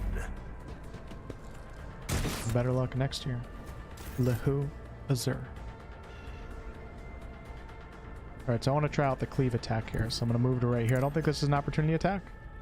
Nope, it's not.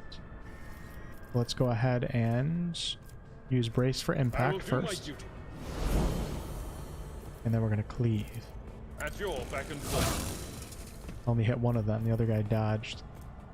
I don't think I can charge this close. Nope.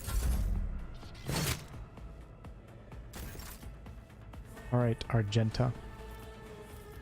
I'm going to have you... Single shot. Why has she only got 40% chance? Is it the range? Oh, you know why? It's probably the range. Let's go ahead and move up to here. Let's see what this does. That ups it to 62. Okay, it's because Argenta doesn't have like a sniper rifle. So let's go right out here. And then let's take another shot. So I missed her, but I killed the guy in the back. That's pretty funny. I like that. Oh no, that's not good. We're gonna have to running. Oh, I don't have running gun because I used it. And we're also winded. -10 penalty to ballistic skill. Okay. Alright, we're gonna need some help here. I say we come right here. We're gonna hold our ground. Analyze this guy. Or exploit. Nope, analyze.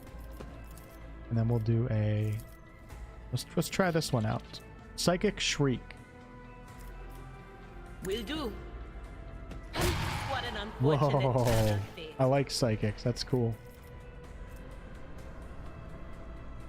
The Psyker increases the target's dodge and parry by 10% until the end of combat. Oh, that's cool. Wait, so I can just keep passing this around? Was that you? Or Oh, wow. Okay, well, if you guys get that ability, which you will, make sure to pass it around. It costs an action point, but you get that back. Hey, Jackie. XCOM percentages, 98% equals miss. Abby is a beast. You also get winded from special powers. Okay, alright. Alright, Wolf. Let me have you help out right here. Let's kill... I'm actually gonna... So, I wonder if it's beneficial. If I'm doing a single shot, should I go for the guy behind? I feel like I should, because I might get a double kill here. Let's give this a try.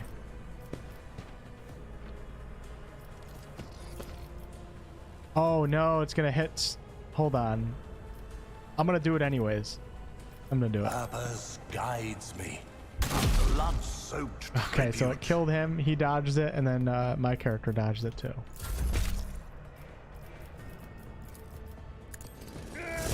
Reduced to dust. Alright, then you can't move after that, and I don't have anybody to charge to. Oh, I can charge. You don't have to charge to a person. That's nice. We'll charge up there.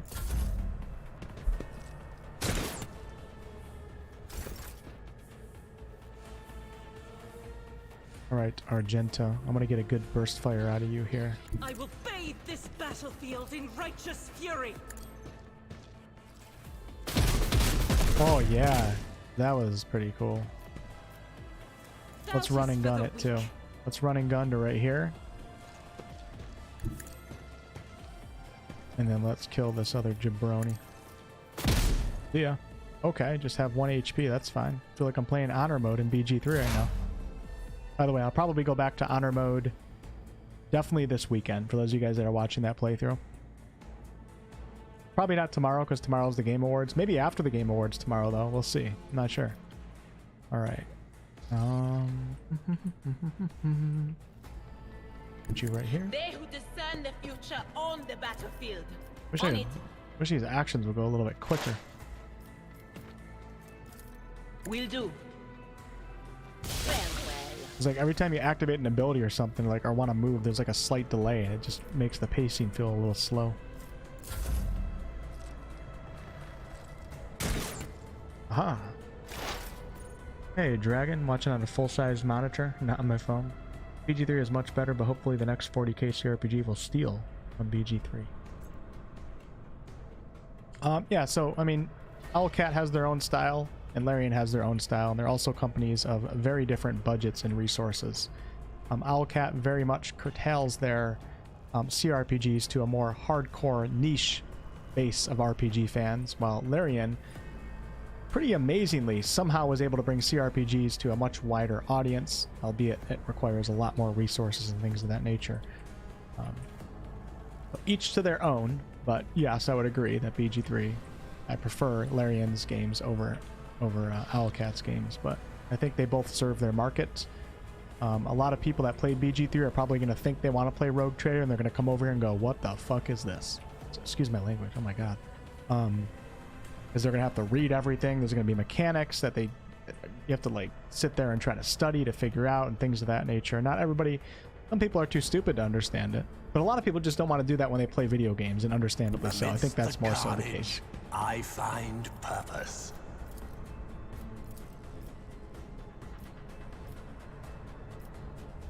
Well, that's going to be risky. One step, satisfying demise. But regardless of how you feel about BG3 being better than Rogue Trader or Pathfinder, I wouldn't advocate for Pathfinder to go away. I wouldn't say that it's worse. I'd just say it's different for different crowds of people, although there's a lot of overlap between the two crowds.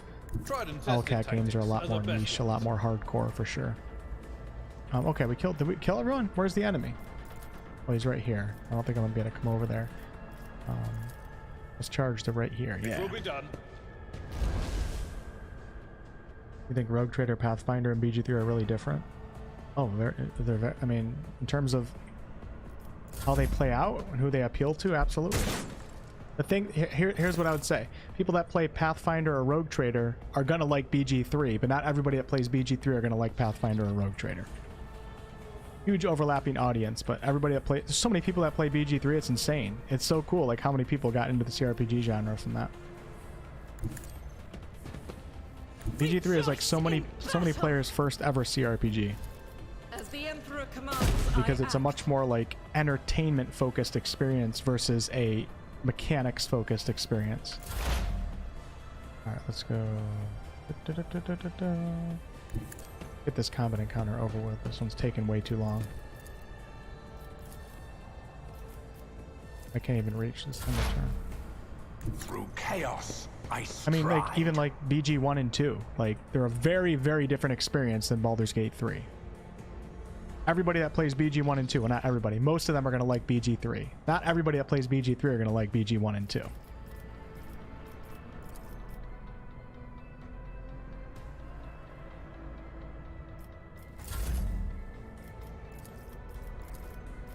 I'm not interested. I'd rather not.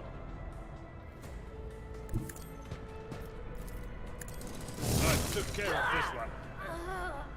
The world will bow. Got a lot of friends that love BG3 but couldn't get them into Pathfinder. Yeah, it's just much more hardcore. Much more hardcore of a game. Intriguing. I'm surprised that BG3 got so big. Even with BG3's like entertainment style to their games with the cinematics and everything, I'm still surprised that they pulled the numbers that they did, because any CRPG is more hardcore than a normal RPG. So beneath my feet. Bravo to Larian for doing that. BG3 is like a mainstream CRPG that's still pretty hardcore when you compare it to other RPGs. What the hell is this? Exact replica of the Von Valencia ship. Unseen, uncover my path. Did I miss some stuff? Hold on, we got a lot of stuff to loot down here.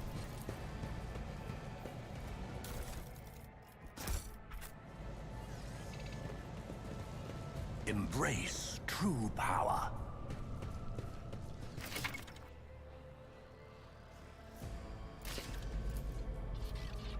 Logic. I like how it pulls the Ruinous character that has the favor highest skill. prevails. I tread a path unexplored.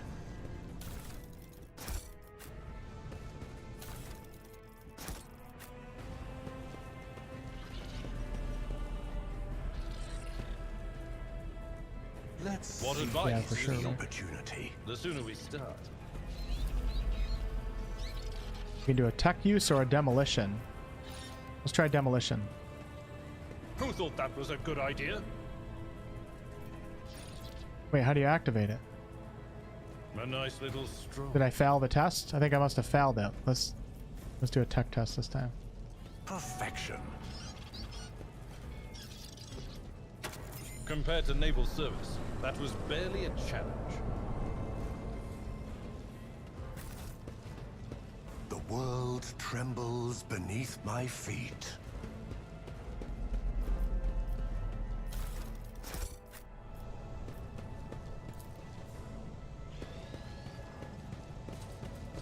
Powers unseen. Kind of like comparing, uncover my like, you know, path. Path of Exile to Diablo. One fits a much wider audience while the other one doesn't. Now, with that said, that would be Never relating doubt. Larian to Diablo, and Larian is so much better than Blizzard. The world Hey, look, we leveled will up again. bow. Okay, so level 3. Here we go. Our Operative, my main character, we get Exposed Weakness. The Operative removes all exploits from the target to decrease the target's dodge, parry, and armor.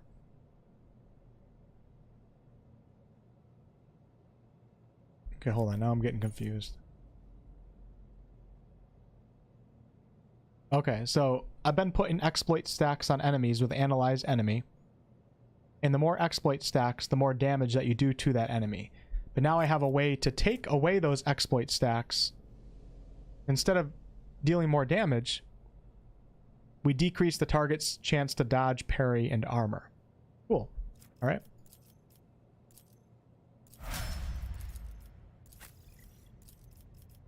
Kind of like an offensive use of exploits and a defensive use of exploit.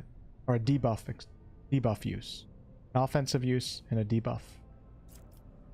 Not really defensive, but... Alright, and then we get Endure. Until the warrior's next turn, all income damage is reduced by toughness bonus, and the warrior gains a plus toughness bonus temporary wounds. It's pretty simple. Operative. Expose Weakness. The Operative removes all exploits. So this is the same as my character, because we both are the same primary archetype. And then Argenta, our soldier, gets Revel and Slaughter. Soldier immediately removes the winded effect. Oh, nice. So we get the winded effect from Run and Gun, which allows us to get an extra action. We remove the winded effect with Revel and Slaughter, and we get a plus 10 to ballistic. So, okay. A boost to critical damage, and an agility boost. Okay, so this is just, you use Run and Gun, and then you use Winded. You know, as complex as this game looks on the outside, the leveling up, the character progression seems pretty simple so far. This doesn't look simple. I tread a path unexplored.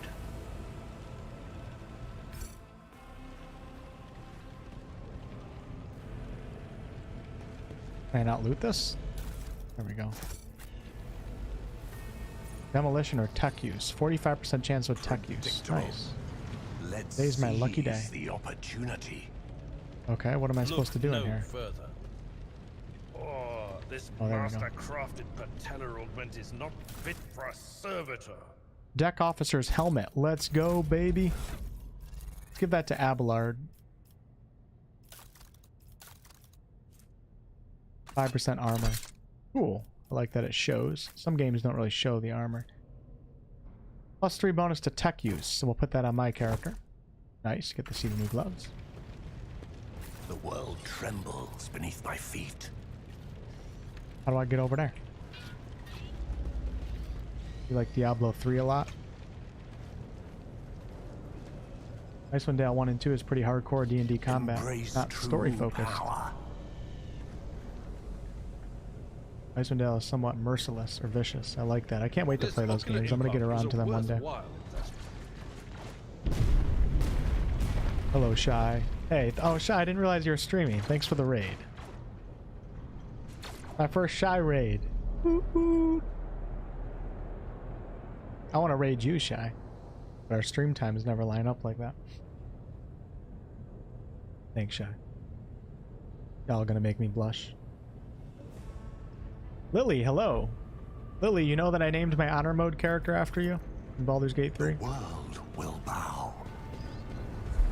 Game's very simple in comparison to Wrath of the Righteous. Ooh, uh-oh. Is that Theodora? Just walk through the fire.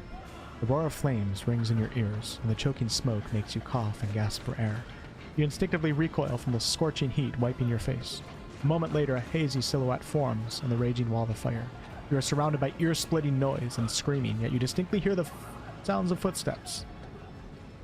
And then you see Theodora von Valencius. Are you lost, my heir? An apparition. A sorceress apparition! Trickery of the warp. Sister, you will lower your weapon. Threatening the Lord Captain is outrageous. How did you get here? I am a rogue trader, Wolf. I am wherever my will demands me to be. Would you prefer to be elsewhere at this time? I can lead you out of these flames, Wolf. Show you a path, rid you of pain, and give you a weapon that you may defeat your enemies. Awfully suspect. Do not listen to this abomination, Wolf. If there is naught but his light in your heart, if you are resolute in your faith, then step into the flames. The Emperor protects. His faithful will not be deterred by either darkness or deceitful promises. To the void with you! We need to follow Lady Theodora before we suffocate. Abelard says, the people! Wolf! The survivors from the middle decks! We must help the crew, lead them out, and find a way around. Okay, so here's something for you, Baraz. I remember hearing a little bit about this. Maybe you already know of this, but sometimes your character will have to make tough decisions based on their values, interests, and goals, such decisions affecting their convictions. This can develop in 3 directions. Each includes 5 ranks. The higher the rank, the more zealously the character follows their convictions, and the more noticeably the world around them reacts to their actions and decisions. Not really backstory, but future story. Promotion through the ranks of each of the 3 directions opens up access to new dialogue lines, events, unique abilities. Ooh. Oh, that's kind of cool. So if you go down the dogmatic route with your RP choices, you can unlock new abilities. It also changes the attitude of others towards your character. Alright, oh man, now we have a choice. Dogmatic, heretical, iconoclast. I'm a crime lord. I gotta remember to RP correct. Dogmatic, the Emperor will guide us. Will guide the righteous on their path. Or take my pain away and give me power.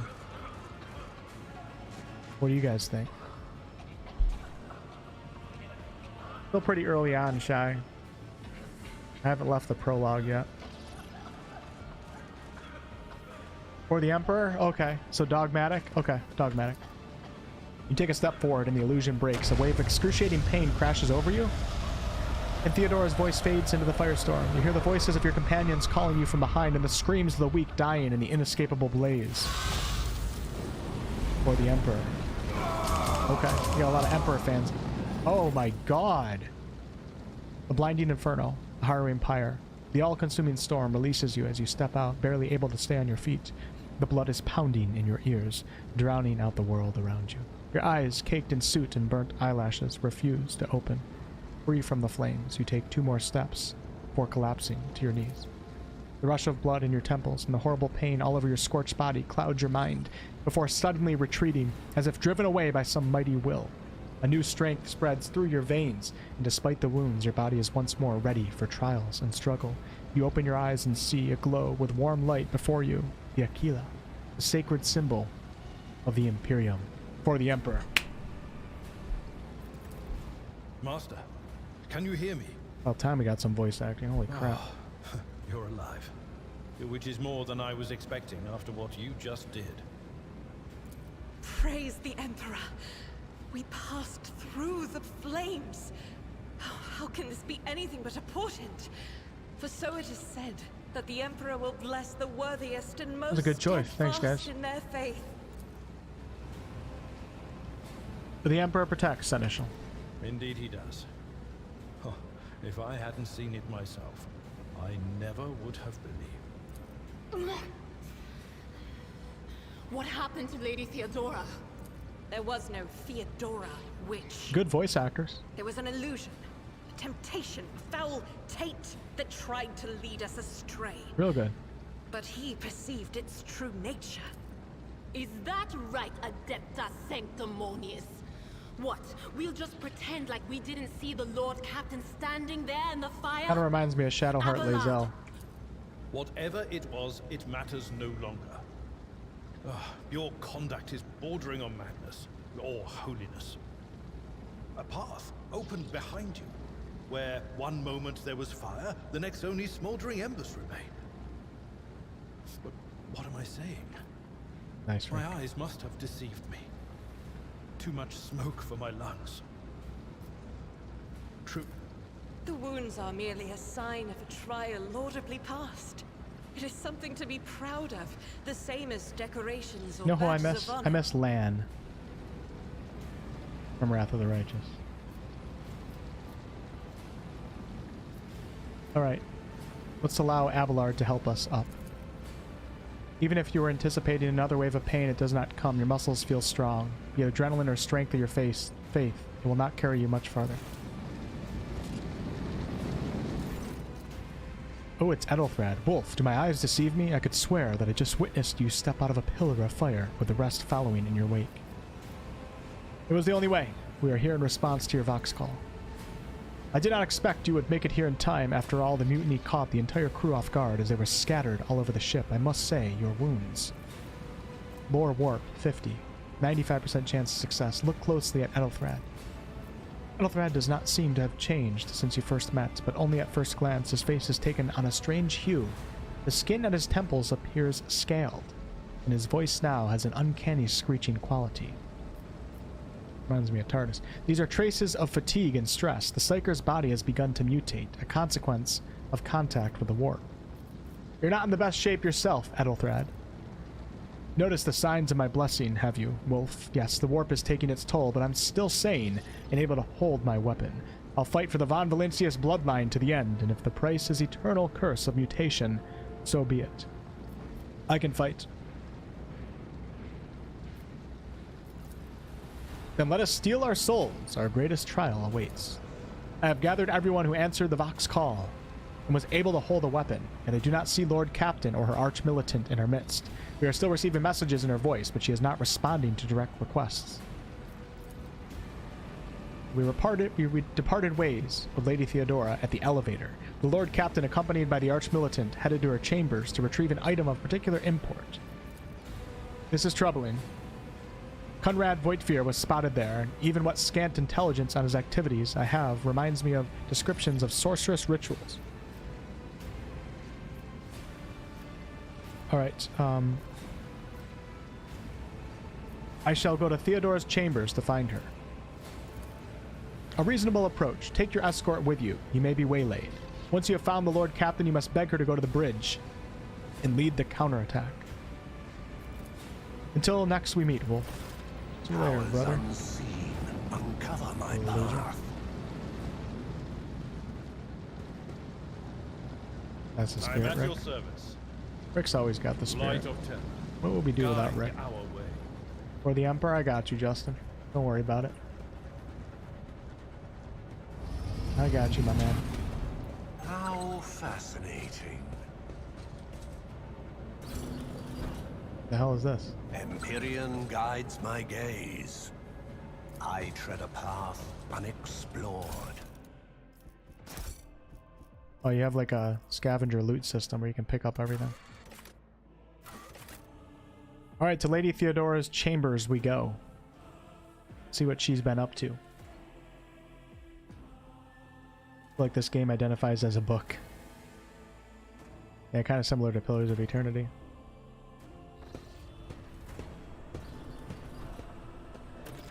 Hey, Oliver. Theodora von Valancius vanished right after leaving the officer's deck. What could be behind her disappearance? Uh-oh.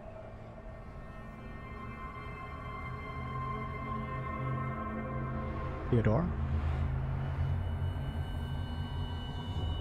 Well, hot damn. You found an item that can only be equipped by your character's certain conviction rake. And open the menu to see what conviction your character follows.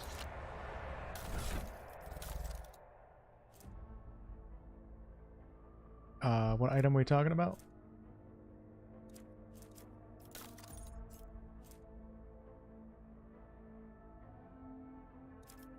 Oh shit, I have an injury right now. I gotta take care of that. I don't know what item we're talking about here. Let's see if we can take care of this injury real fast. Take Mr. Abelard. What advice do you seek? We'll do a med kit on Wolf. This wound will make a fine. Your help suffices. Well, that was stupid. I still have the injury. I guess I failed the check. Well, that's unfortunate. Okay. I hit F5. I haven't hit that even one time yet. Let's seize the opportunity. Theodora's body is sprawled on the large, blood-drained desk. The Archmilitant's corpse, still clutching a weapon, is slumped against one of the bulkheads. Emperor, accept thy faithful souls. No! Lord Captain, I didn't hear a thing. Not a whisper, not a breath. It was so loud. Why didn't I foresee this?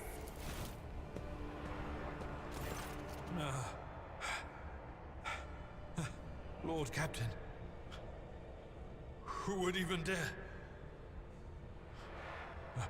Unless that rat, Voidsphere. How could Mort have failed her so terribly? The Archmilitant was born on a death world. He had lightning-fast reflexes.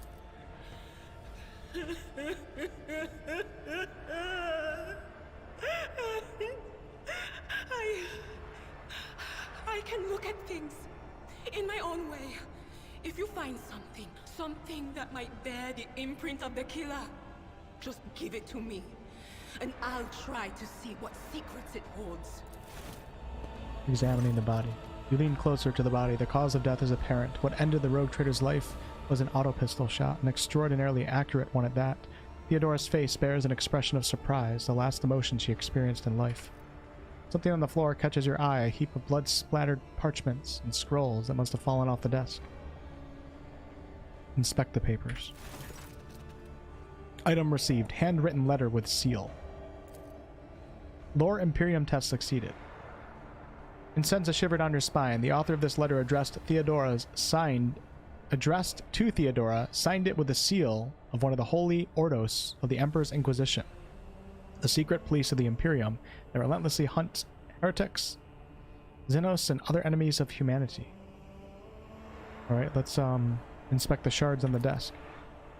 It's difficult to say what exactly was broken. The object fell on the floor. Alright, examine the Archmilitant's body.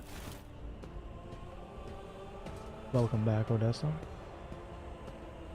No one expects the Inquisition. An auto pistol shot went straight through Mort's forehead, spraying the floor and furniture around with blood, brain matter, and shards of his skull. The safety on the Archmilitant's weapon is off. The killer must have been a split second quicker than him. Adira, what do these shards tell you?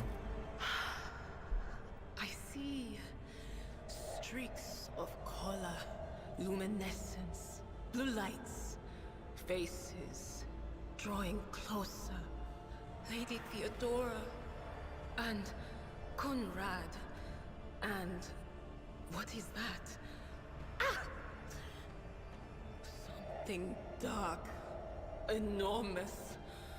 Oh, this glass thing was something foul, that's for sure. Tainted witchcraft. We had best be on our way. Yes, the crew. No, wait! We must see if we can find anything. Idira, you can't bring her back. You'd give up so easily, old man? I expected as much from the sister. It's not like she has a heart. But you? Oh no. I'll get to the bottom of this. I'll find the one responsible for murdering the Lord Captain. Can I loot her? The world Seemed quite powerful. trembles beneath my feet. Ooh.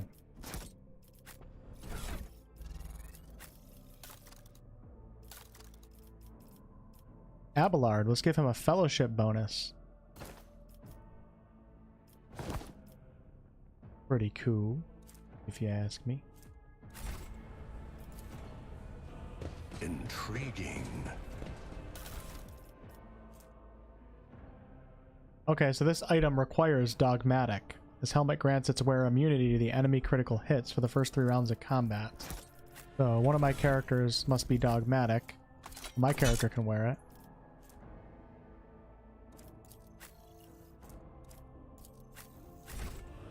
Powers unseen. Wait, there's no penalty to that, right? Because we did that one dogmatic choice, that gear opened up for us. It's kind of cool.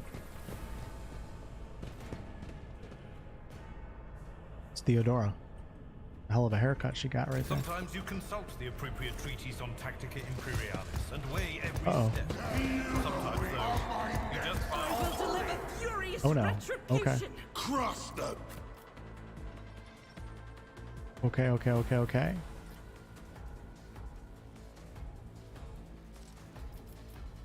Actually, I want to put Wolf right here. I want Theodora, or I want Argenta here so I can get that burst fire off. That might be a little risky.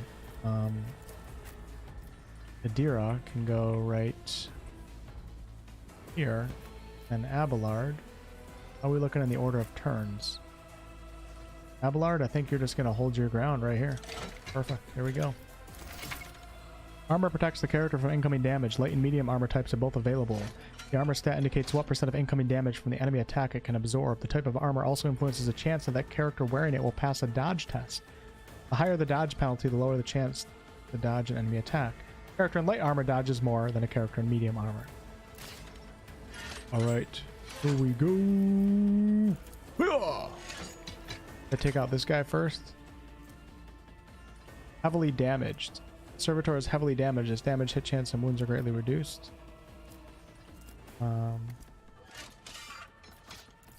Someone else can do this. Target well struck. Wasn't much damage, was it? Damn. I'm not interested.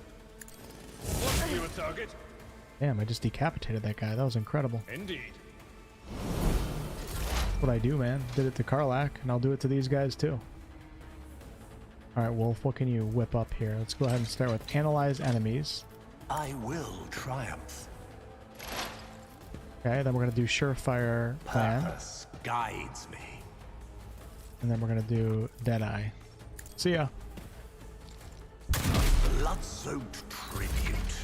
You'll encounter enemies with various abilities. An icon next to the portrait indicates they're under the influence of some kind of effect. Argenta. Alright, let's go ahead and start off with...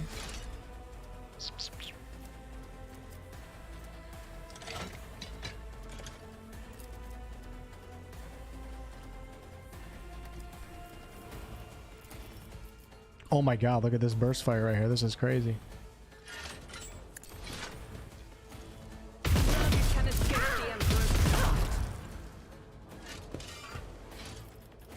I'll do it. I'm gonna run and gun. The enemies of the Emperor will be undone.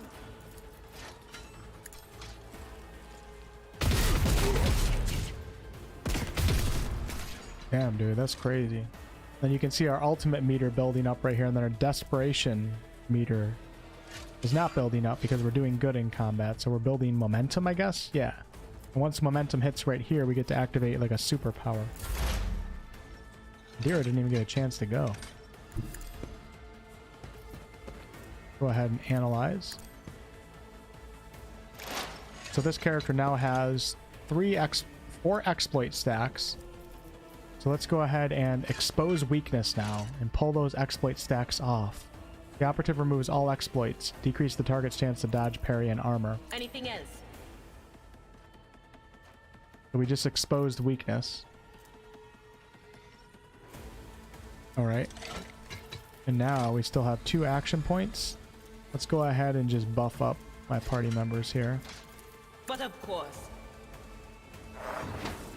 I can only do that once per round, and that's all we can do because I can't melee attack. Oh nice, my first opportunity attack. Will endure. Doesn't it feel good when you loot dead important NPCs? Yeah, it does, for sure. People don't understand the different dice in BG3, therefore they throw away really good weapons and gear thinking they're worse than what they're using. Yeah, with the modifiers and stuff. Alright, let's go Start off with a charge. That's not the Seneschal's job. Oh, I can't charge because I need to be more than 2 away. So let's just do a regular attack. At your beck and call. I'd rather not. Really don't like that I can't click on a basic attack and then it auto moves my character. Like I have to go through the entire action of moving up a square, which takes 4 seconds, and then clicking on this and then attacking. Like if I have the movement available, let me just click on that, move my character and attack.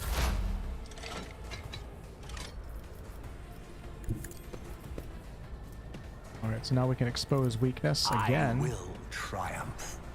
Oh, I didn't mean to do expose weakness. I meant to do analyze enemy. Let's see what happens here. Expose weakness. What happens if I analyze now? One step closer.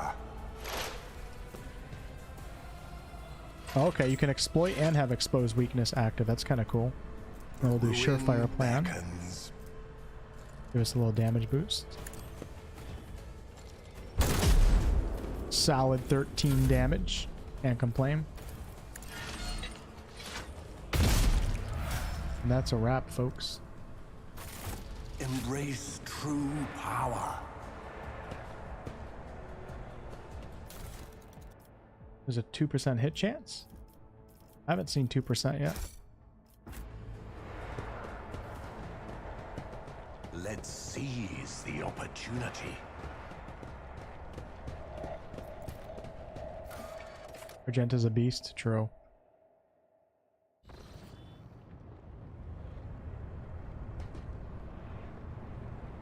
Alright. Everybody leveled up, so let's go ahead and do that. Operative, level 4. We're leveling up pretty fast. Dismantling attack. Operative immediately inflicts 1 exploit on all enemies in combat, then makes a free attack against a target. That attack always hits. We get that no matter what. And then we get to choose a talent, and talents are like passive abilities that you can pick. And we have some recommendations here. Whenever the operative triggers an exploit on an enemy, the operative gains +1 damage and armor penetration. Whenever the operative attacks an enemy that's full wounds, exposed weakness costs 0 AP. Sure, we'll take that. Okay, and then our warrior, we have Daring Breach. Warrior immediately restores all action points and movement points and gains an agility bonus till the end of their turn. Immediately restores all AP and MP? Wow. And they don't lose MP after performing attacks. And for talents, whenever an enemy attacks the warrior's next melee attack against the enemy deals an additional toughness bonus damage.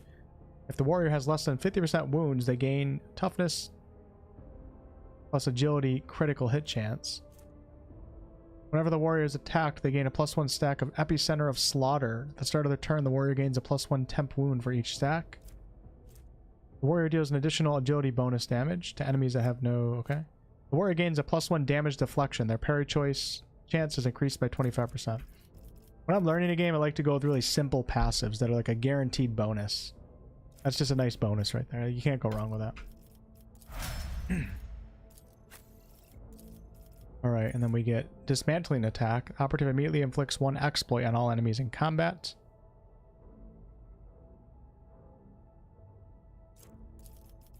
What we got with our other character.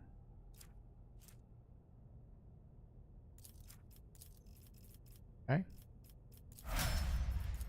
And then Argenta, our marksman soldier. We get Firearm Mastery. The soldier gains the ability to make a number of extra attacks equal to their weapon's rate of fire, using the weapon attack that normally costs the least AP. These attacks do not spend AP. Rapid Reload. -2 AP less for reloading.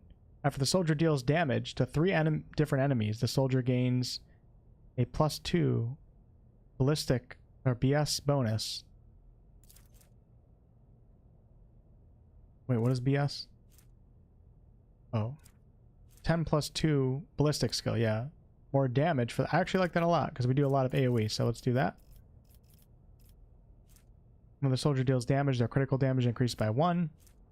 Cover efficiency is increased by 10%. Ooh, that sounds pretty good too. Cover efficiency is increased. Like getting a boost to your armor class if you're using cover. We'll go with Rack and Ruin. Somebody said we could respec at some point, so. You have 1,200 hours. Your body is ready for this game? Hell yeah. Okay. Triumphant, as always. Stuff for our ship. Horrific vision is a product of the warp energies that permeate the bridge. I tread a path unexplored. The first sacrifice opens the eye. Hey, it's Voigtner. The second sacrifice Mr. V. draws its gaze.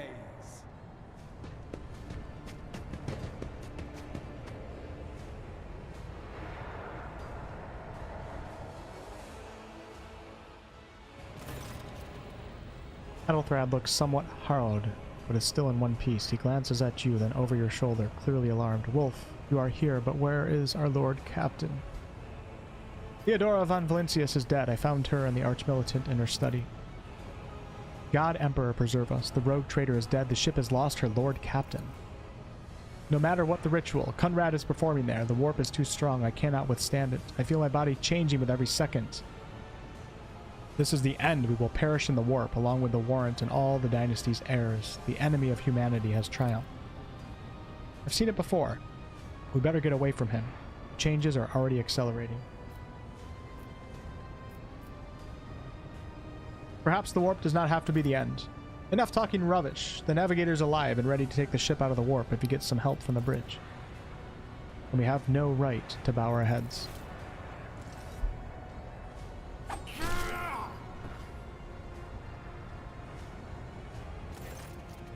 You can see Conrad clearly in the gloom of the bridge. The broken blade he is holding is stained with dark drops that seem to have a pearlescent glimmer to them.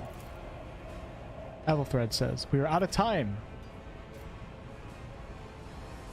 Well, that complicates things. The ritual will not be completed. I'll take care of it. And you, see to it that the void ship breaks free from the warp. Watch over our realm and farewell.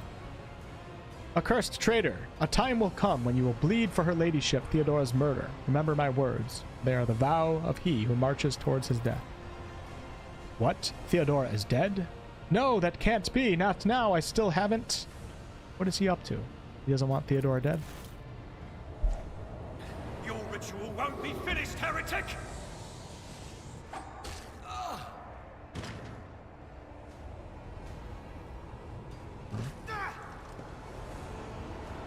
Oh shit. What's he doing? Oh, that's not good. Beware the ire of the witch. Okay, I do have to run to the bathroom before we fight this gigantic thing. To use this unique ability called Heroic Acts or Desperate Measures, momentum is required. Depending on the actions of your party, the momentum bar will increase or decrease. High momentum value allows characters to use Heroic Acts. Low value grants Desperate Measures. You can use one per single combat. You reach one or the other. Oh man, this doesn't look like it's going to be too fun. Got 3 abilities to check here. Alright, you guys study the abilities, okay? I'm going to run to the bathroom real fast.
Oh shit, I was on mute, my bad. I was talking to a few of you guys, but apparently that didn't work. Alright, so we got this chaos spawn here with 140 HP. With 2 eyes. That's pretty weird. This is what happens to psychers that lose control in the warp, like they turn into chaos spawn.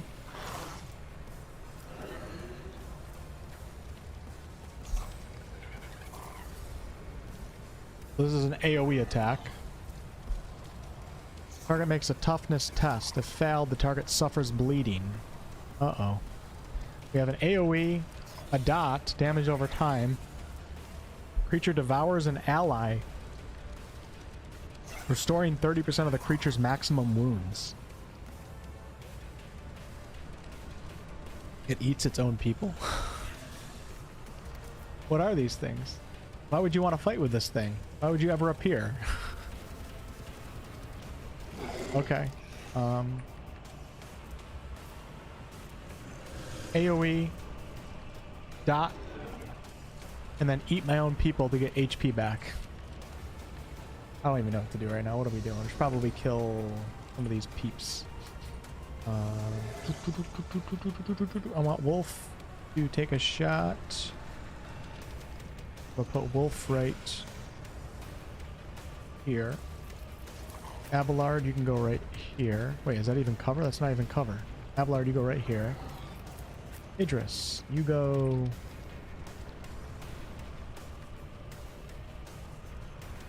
right here. Then Argenta, I want you over here with my boy.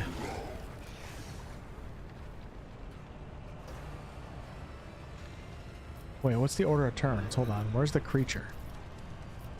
Adira gets to go first. Oh, you know what I should do? I just thought about that. We should take Adira. Let's put Argenta right here. Let me take Adira. This might be really stupid. I don't know. Let's put her right here. Let's put her right here. Is this right? Am I this stupid? Okay, you'll encounter enemies with various abilities, blah, blah, blah. Yeah, gotcha. Wait, why am I first? I thought... Oh, oh my god, I hope I got the order of turns right.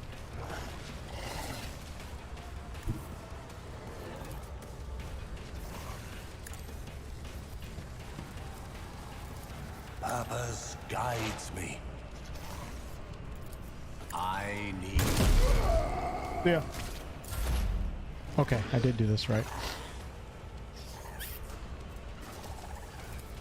Will do.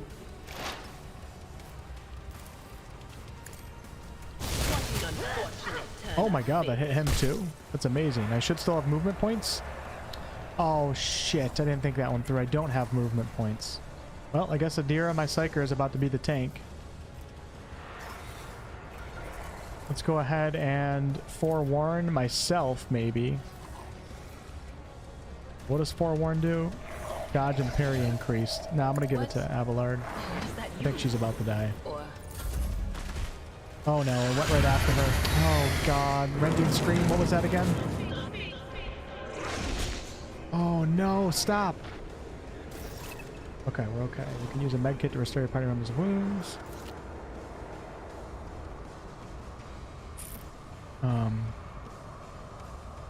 We want AoE. We want to line up as many people as we can in a single shot. It's not possible here though, so let's just take a regular shot.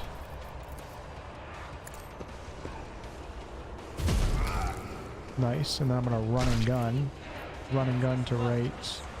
I don't even need a running gun. Oh, I do need a running gun. You do have to move. Wonder if I can... Let's try this. I'm gonna go to right here. Now my character's winded. I'll do it. Damn, that was a nice shot. Oh, I have my... Ooh! Soldier gains the ability to make a number of extra attacks equal to their weapon's rate of fire. So that's my ultimate. I think it's available. I don't even know how to use it, though.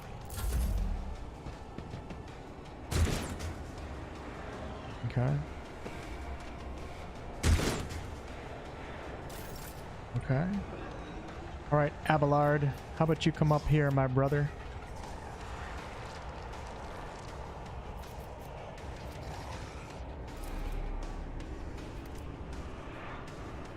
Follow my lead. Let's patch it. Just in time.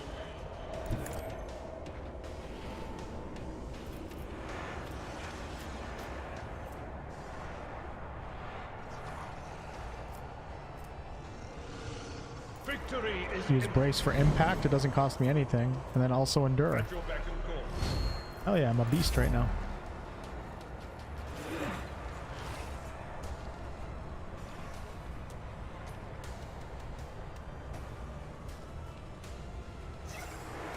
Ravage and conquer.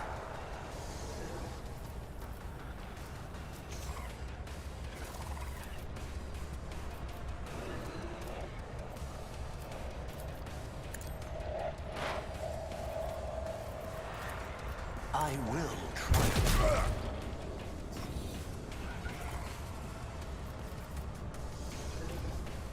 Alright, let's see if we can build up some stacks now. I think I'm using that right. Exploit, I have a stack of 3 out of 100.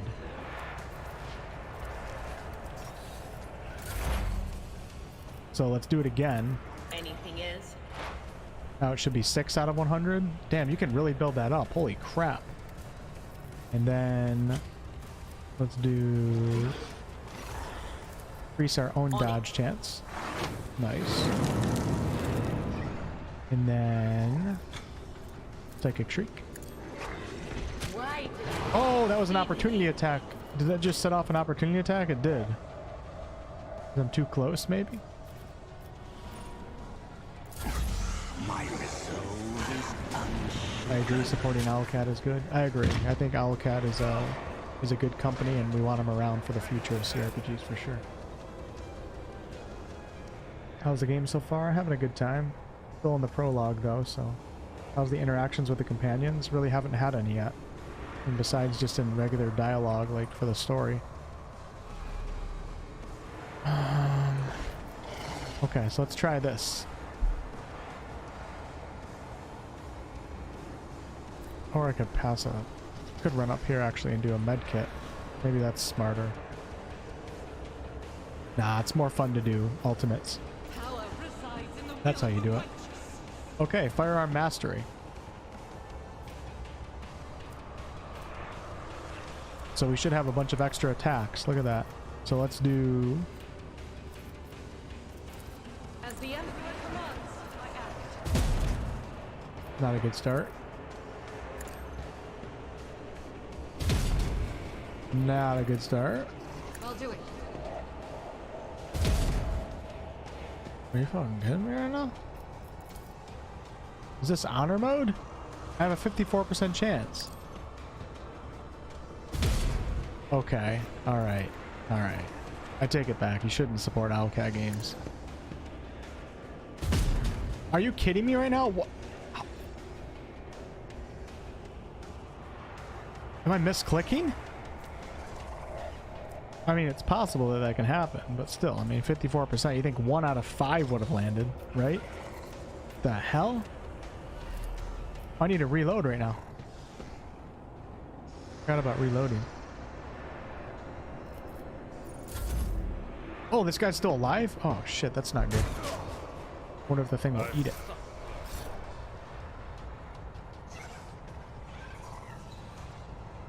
Evil playthrough in BG3? Yeah, you do get less content for sure.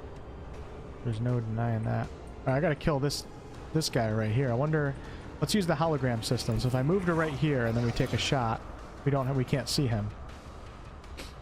So I don't know if there's any way to kill. What if I move to right here and then take a shot? Oh yeah. Okay, let's do that. So let's go. And actually, I should also analyze this guy again. purpose guides me. Okay, so this guy now has... Oh, I don't know what I did. I screwed something up. Not what I expected. Ruin beckons. Okay, I just missed again. RNG, it can't be on. Okay, Adira's dead. Once a character has suffered a certain number of injuries, these injuries are replaced with trauma. Make use of medkits in time to treat injuries to avoid traumas. Okay.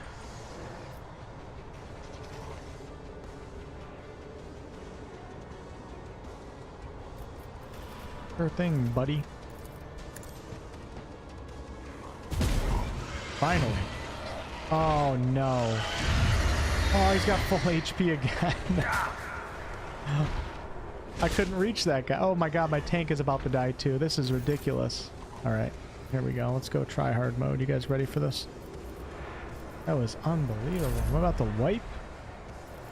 Alright, let's start off with a med kit. And then we're going to use Endure. And then I'm going to attack. Very nice. Solid 10 damage. Alright, let's go ahead and analyze enemy. Give 3 exploit stacks. Very nice. Should I expose weakness right now, or should we try to get some more stacks? 9 out of 10. Let's expose weakness.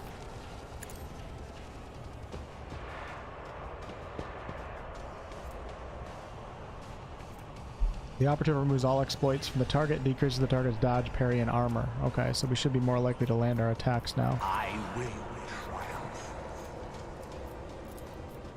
Purpose guides me. Nice. 19 damage. Your efforts amuse me. This guy's nothing. This guy is nothing. We should have a higher chance of hitting, yeah. As the Emperor commands, I act. Nice. Okay, a little run and gun, never hurt. Why do these abilities take so long to activate? Like, you can do like 5 abilities per round, but it takes like just let me click run and gun and be able to go. You know what I mean? Like, I'm trying to run and gun. I'm not trying to sit here, click on it, and then let her do some animation that you can't even see anyways. As the Emperor commands, I act. And like, what is this like, take your time to shoot? Shoot the damn gun when I click the button. Or I'm gonna start swinging.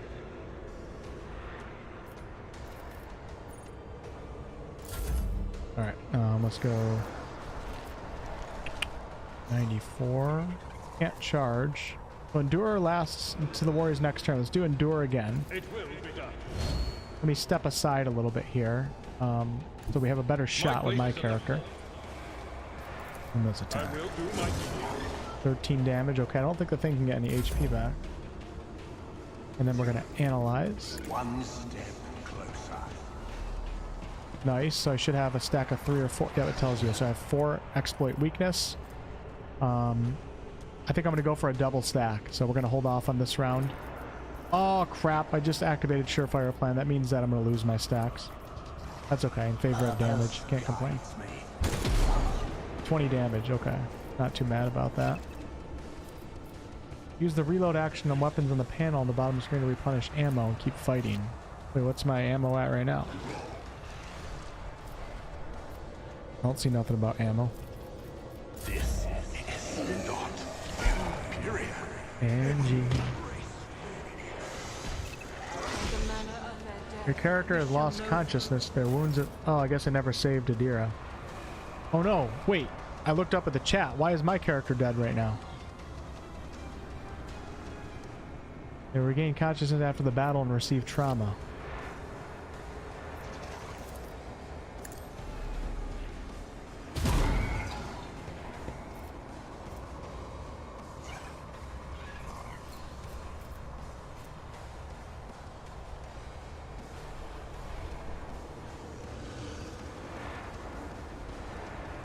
I don't think I really need momentum right now because I already used my ultimate. Unless I'm misunderstanding that. I already killed the guy on the lower floor.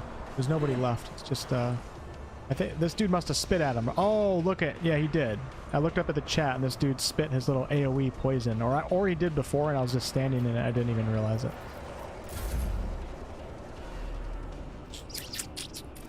Okay, so let's start off with Endure. I think I'm okay because my tank is doing pretty good. Guy's got about 35% HP right now.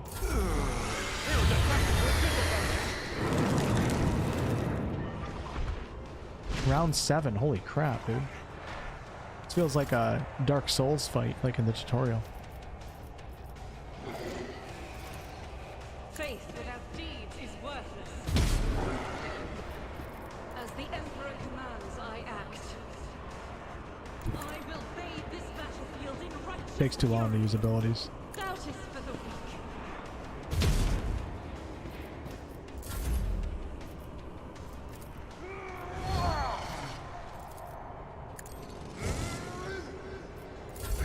Pain and duty go hand in hand. No, RNG doesn't seem to be... Oh, there we go. Nice. That was a nice parry. That was cool. I like the animation for the parry. That was cool. I'll do it. That's not good. Indeed. At your beck and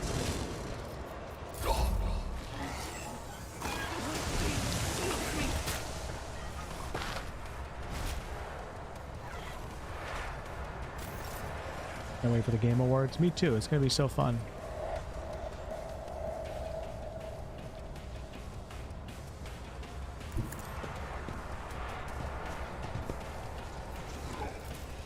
Faith without deeds is worthless.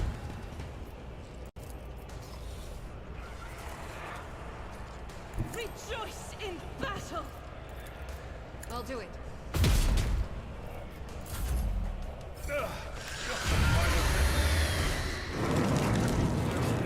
Oh my god. Clutch parry right there. Doubt is for the weak. Just need one more shot. That's it. Can I do it? it will be done.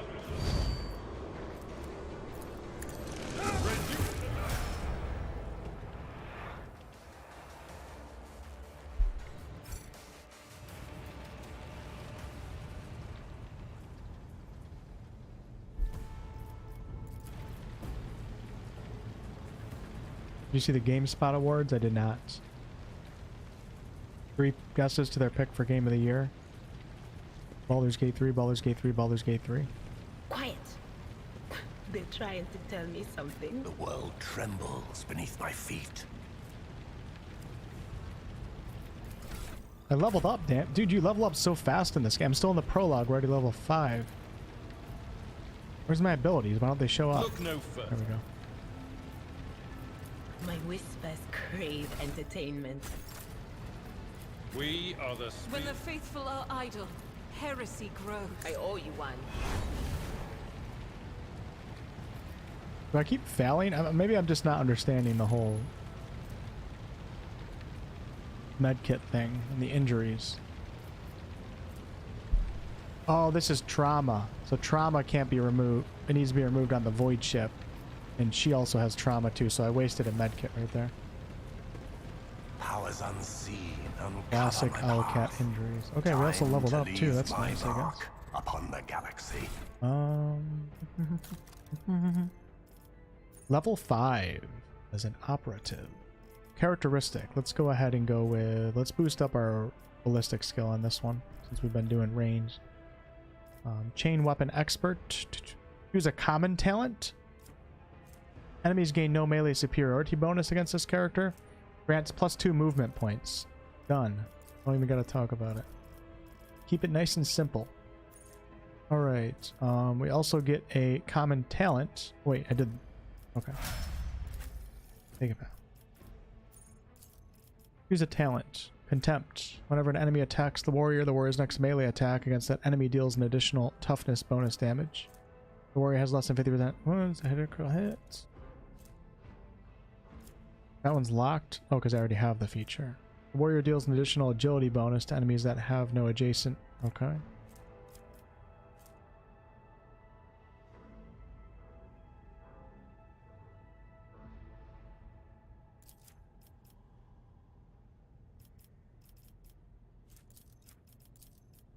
Take a bonus to toughness.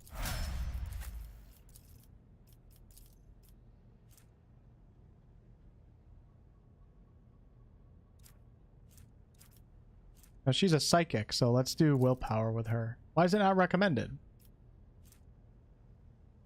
Huh? Isn't she a psychic? I'm doing willpower. Nimble. Grant 10% bonus to dodge. Solid projectile weapons. Increases wounds by half of the character's level. That's kind of nice. Oh wow, there's a oh my god, look at all these. Whenever the Psyker uses damaging psychic power on targets that are 6 cells or further, the targets suffer an additional... Okay. Looks good to me. Okay, so let's do ballistic skill. Increase our chance to hit. Remember, ballistic skill, chance to hit with ranged weapon skill. Chance to overcome deflection and parry, I guess, or something like that. Rapid reload. Yeah, we're going to take that one. Slow down leveling once you get to 15. Okay, when you pick up your secondary archetype.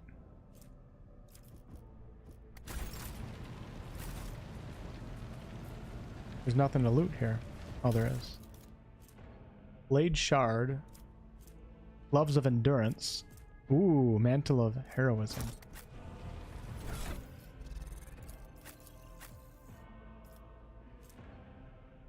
Each heroic act used in battle increases the wearer's dodge. Let's give that to Argenta, because she's the one that got our first heroic act. Wait, where does it go? This is unacceptable. Oh, I can't equip it with her. What's the requirement? Oh, Iconoclast. You have to be that. Okay. The only person that can equip it in my group is Abelard.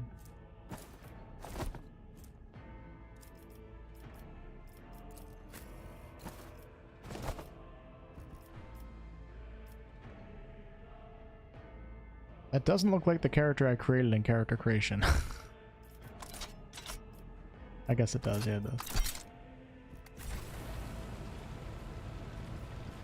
Alright, gloves get... The wearer of these gloves gets an injury or falls unconscious in combat. Their allies gain a +1 bonus to damage.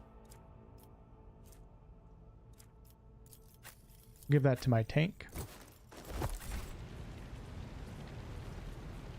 I think backspace selects everybody. Yes. Embrace true power.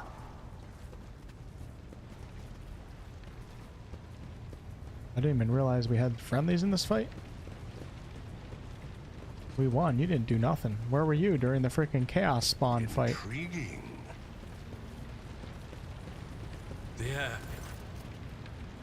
Bravor, Master Helmsman, systems status report. By the Emperor, it's the Seneschal, living and breathing. Well, there's a tricky question. The whole place is so overgrown with foul wickedry. We'll be scrubbing it off the vid screens for throne knows how long. How did you people survive in here? Must have been Providence. It better have been the Emperor's, not someone else's. We need to reestablish contact with the Navigator's Sanctum. It's our only chance at escaping from the warp. Restore the Vox channel to the Navigator's Sanctum. Ready the crew. Prepare for translation to real space. Wolf, you may call me superstitious, but translation is not a good time to disregard rules. You are the only one who speaks for House Valencius. You may not be Lord Captain, but you more than anyone else deserve to take her place. I am ready. No questions asked. Give me the power. Hello, Tent. Thanks for stopping in. Yes, anybody streaming right now has a review copy of the game, yes, because the game comes out tomorrow.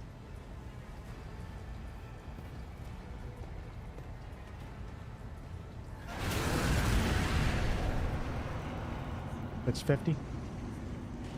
Oh, it's 50 the level cap, and you need to get to level 36 to unlock that. We could take a look at that in a second.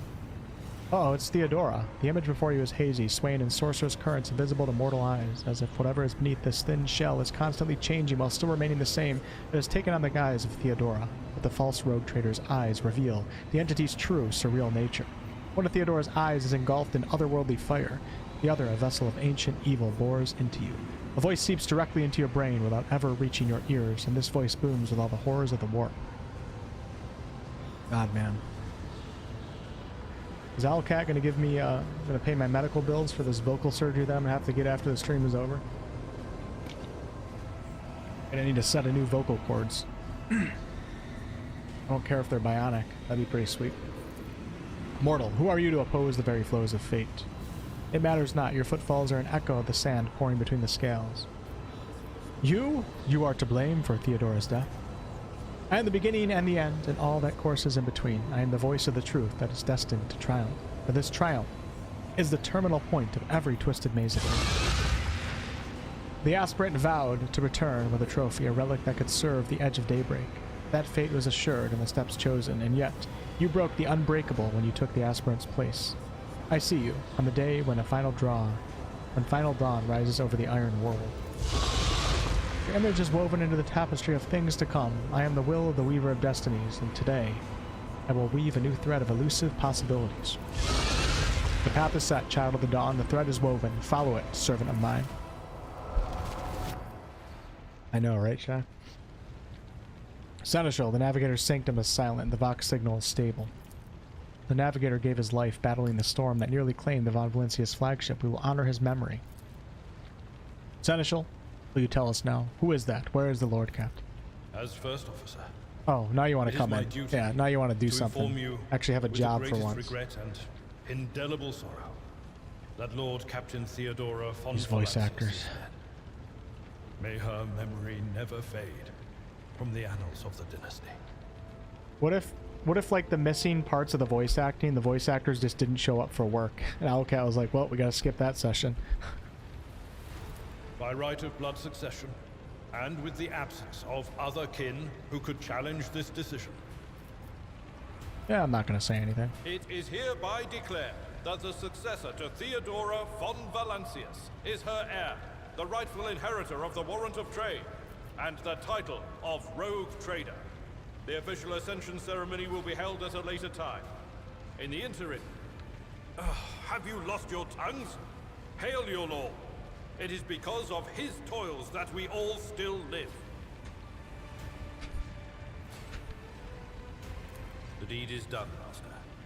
In my apologies. I meant to say Lord Captain. Ooh. Little cutscene. I like it. The treachery of the Master of Whispers was fruitless, but victory came at a great cost. Lord Captain Theodora von Valancius perished along with her heir, Edelthrad, and thousands of crew members.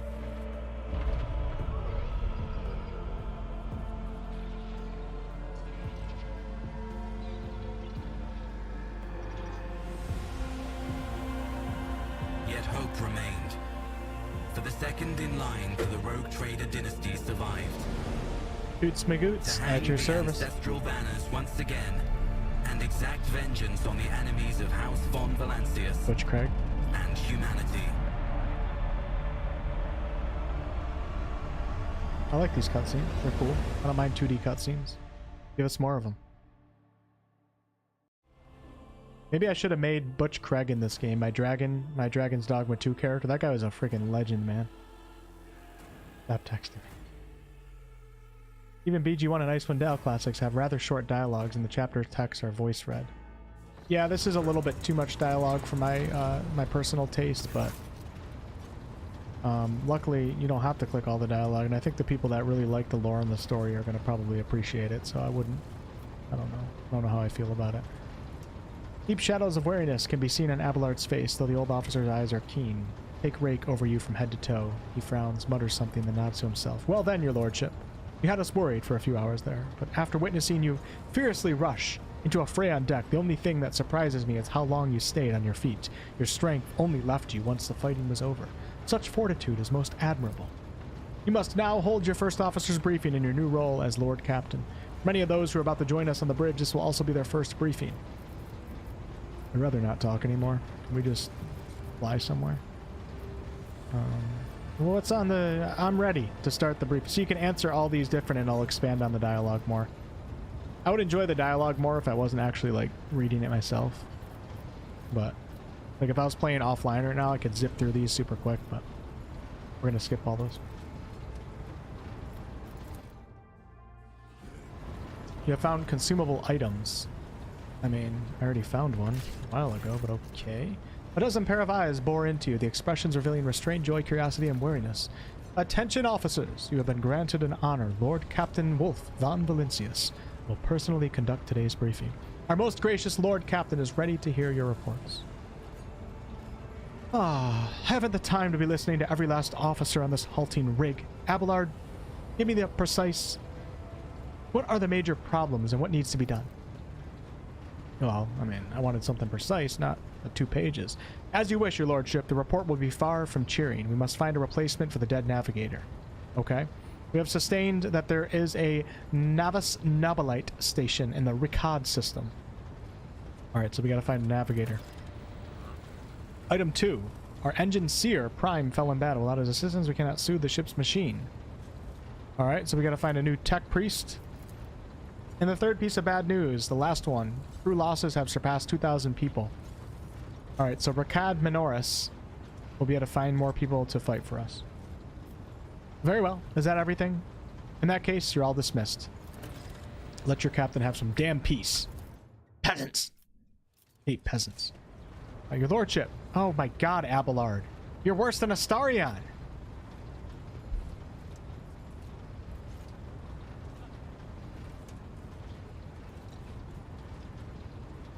I want to play the fucking game.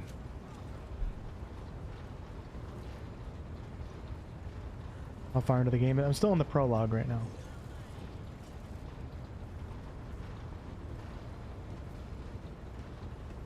Lordship, there's one more thing.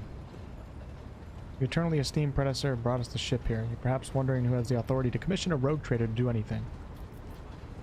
Alright, I would be honored to fulfill the Inquisitor's commission. Not really, but let's get this convo going, Abelard. What is asked of Theodora? Lady Theodora was to seek out the Lord Inquisitor's right-hand man. Henrix Van Calix. Interrogator, you understand. All I know is that he is somewhere in this system. We must find him and offer him whatever assistance he requires, and then deliver him to Footfall in the Verbundus system. Authorities in the system, either Navis Nobilite or the governor of Rakad Minoris, may know something. Okay. Okay, so we gotta find a new engine seer, we gotta find a new ship navigator, and then this appears to be a task that was given to Lady Theodora to pick up an interrogator and deliver him to the football, he plays football in the Verbundus system. That's all of it, your lordship. How come I don't believe him? You have a great deal of work ahead of you, but it is mere taste of daily burden of rogue traders. Soon you must take up the reins of Von Valencia's protectorate.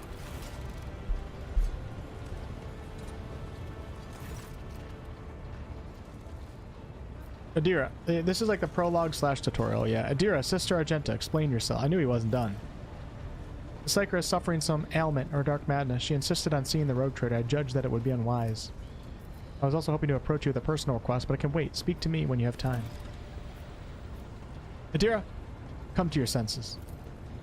Damn it, your lordship. Here's the thing. I was trying to see the immediate future, and it hit me so hard. My head is still spinning. Something very strange is heading our way, and I can't make it out what matter it is. A single word is all I can make out. Daybreak, or maybe it's dawn, and it's ringing and ringing like an echo, like a bell. But if it's daybreak, then why is it so dark? I cannot extract any information of value from a single word. Can you tell us anything, Mistress Tlass? No, not yet. Anyway, the voices are going berserk, all shouting at once. I can't make sense of any of it. As soon as I know or sense anything, I'll report it, alright? Lord Captain, if you want me to take a closer look in the future, find me on the bridge, we can talk. Lady Theodora was well served. My whispers on many occasions, I'm sure you'd benefit from that as well. If there's nothing else of value to report, I declare briefing concluded. It's time to get to work. She is a psyker, yes, she is. Yep. It's an annoying psyker, though, yeah. Okay, use the system map in the center of the bridge. The manufacturing complex is reporting complete recovery after the fire.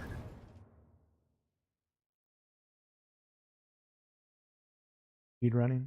I wonder if I could be the world record speedrunner for Rogue Trader. Rogue Trader's dialogue speedruns. That'd be a pretty cool achievement that nobody else would try to get except me, so I would win. Okay, we made it to the star system. The events of Warhammer 40k take place in a vast region of space known as the Cronus Expanse. This sector is composed of numerous star systems. You know, I do want to say, those of you guys that know your Warhammer 40k lore and everything, this has got to be pretty cool. Like all this lore and going to the star system and being in the Cronus Expanse, like it's got to be pretty cool. Fortunately, I don't have that connection like you guys do. You'll find yourself scouring the void in search of routes leading to new uncharted systems, discovering more routes as you explore the expanse. Like if this was like Middle Earth or something, I would be taking it all in. Each star system contains objects you can interact with. Such objects are marked as points of interest or Forgotten Realms. Alright, where's my ship? Right here? I wonder if this is going to be a good system or if it's going to be something silly. Ricad Majoris, not explored. Scan is required. Whatever the hell that is. Unidentified void ship. And that's where we have to go. Alright, let's check this thing out. I feel like I'm playing Starfield. Hope you get an award for it. At least a participation trophy, right? What's going on here? Oh, okay, so we scanned it and no resources. Okay, so we can't actually visit that planet. What the hell is going on here, man?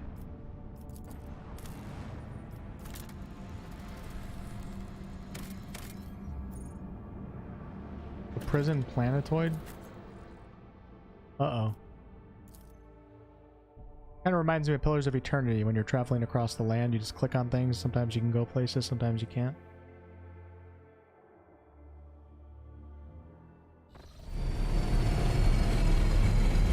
I play Warhammer, but not Wrath of the Righteous. I played Wrath of the Righteous for like 80 hours in total.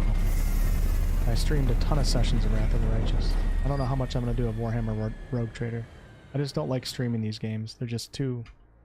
This is a game that's just like the Pathfinder games. It's much more enjoyable to just turn off the lights, put yourself in your little cave, read through the dialogue, take your time, etc. Attention to detail is the key to success.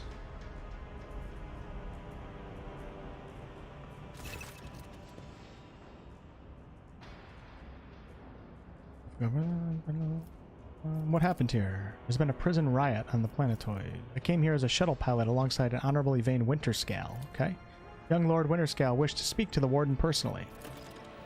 Yvain, one of his distant younger offspring. That's as much as I know about him. Wow, there's a ton of choices here. I have no more questions. You may excuse yourself. There's a trap up ahead. Order your character to disable it. We are engaged. Okay. I'm a rogue trader, not a messenger boy. I have more pressing matters at hand than indulging a junior officer's curiosity. The woman looks at you for a while longer. I don't dare delay you any further. Good luck to you, your lordship. Yeah, you're damn straight. That's how I treat TARDIS. I will contact Lord Yvain's party over Vox and inform them of your coming. The world trembles beneath my feet.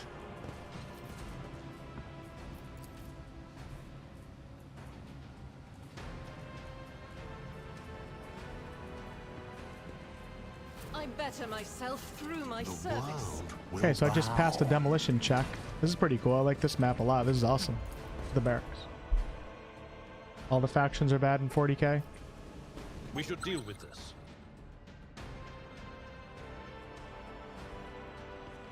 The future you see could be the whispers of the archenemy.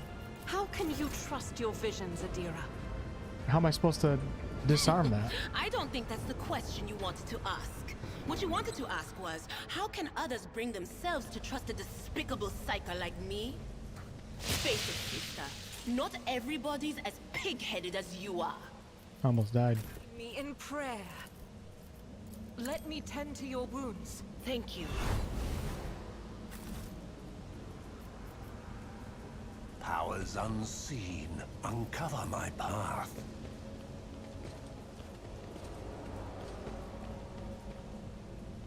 Shouldn't have tried to disarm her. Oh my god, what are these injuries that I'm getting? I just used a med kit. That I guess I failed that test. Seize the opportunity.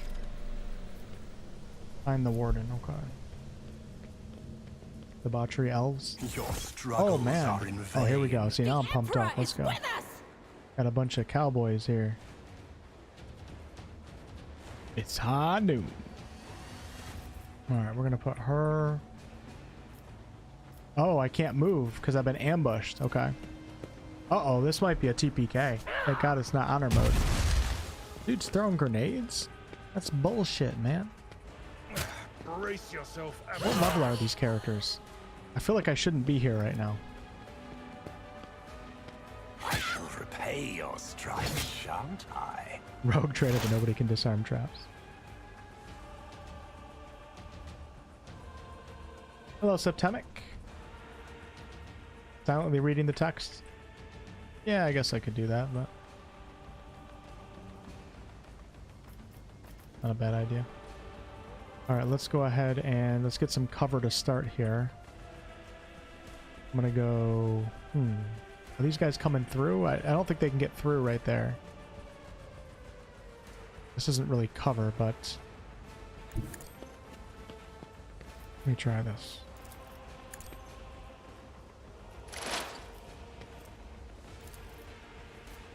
But of course. Oh no, I think I just hit my own team. Empyrean, embrace me. Emperor, protect the fallen. Well, that answers that question.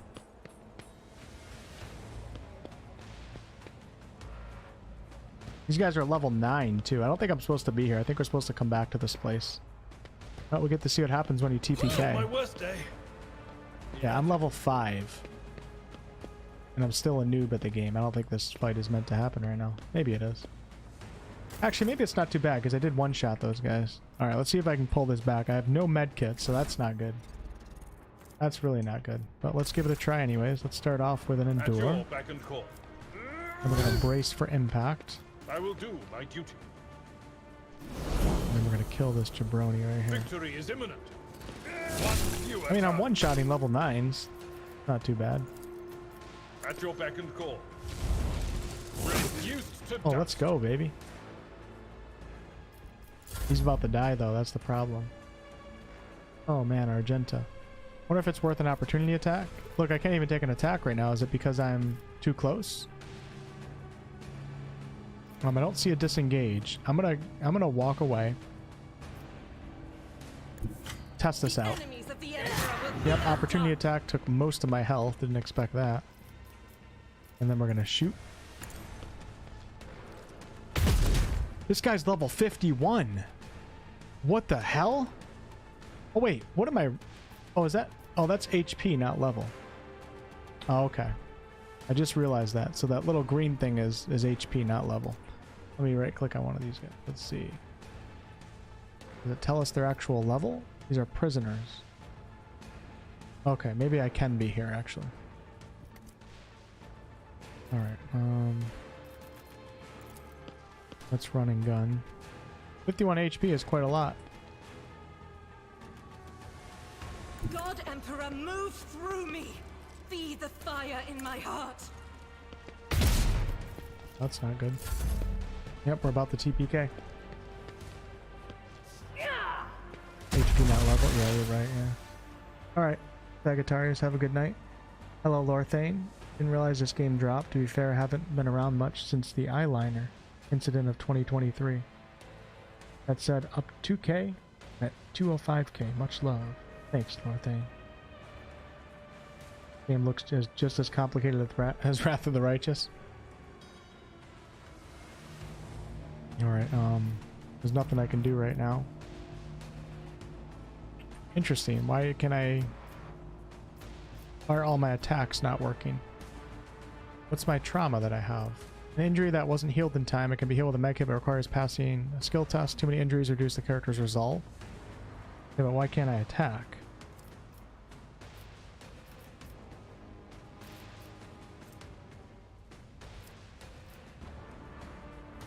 I know what is to come. Why did I have to move first? I don't know what just happened. Pain cleanses the body. Might actually pull this off still.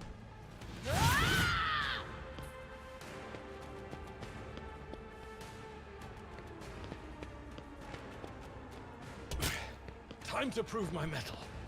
If Abelard can get off a nice cleave, I might actually be okay. Alright, you guys ready for this? Watch this. I've seen worse battles than this in my time.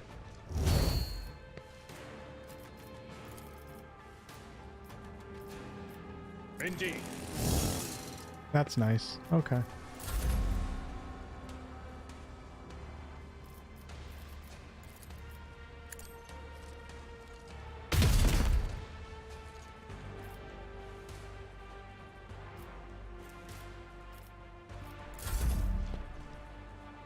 The Grenadier Guard. He's probably the one you want to take out first. If you ever do this encounter again, which I probably will.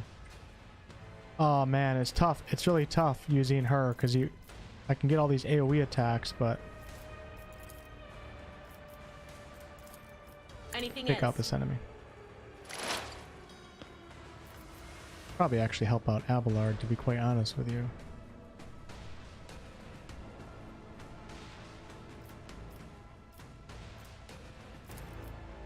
Oh, I'm not close enough. I'd have to move. What is this foreboding? On it. I can't do my AoE because they're all gonna kill me. I can do a single target shot though. Anything else? Be gone. Yeah. From the ashes, I may yet survive.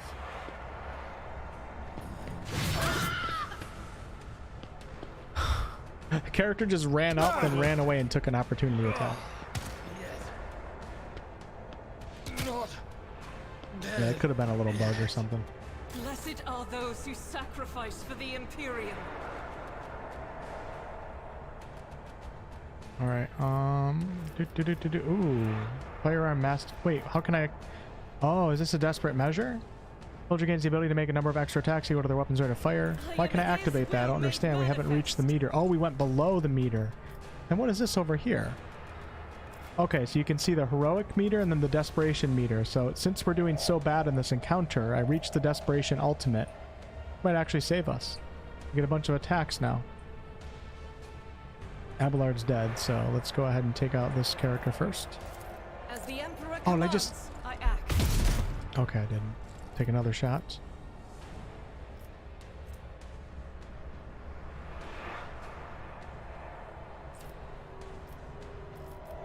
Never mind.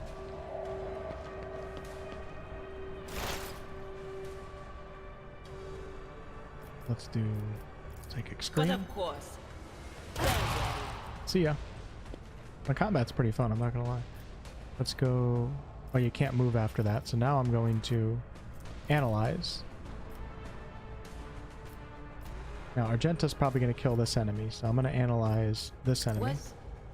Was that you? Or and then I'm going to forewarn myself. anything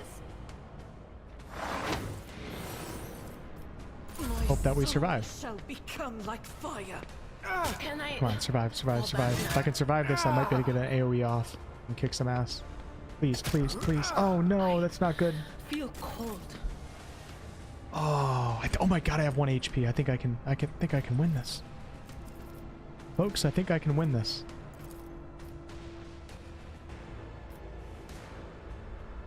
I'll do it.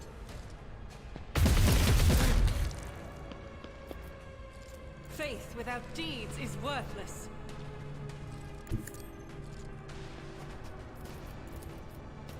I'll do it. Strike is a prayer.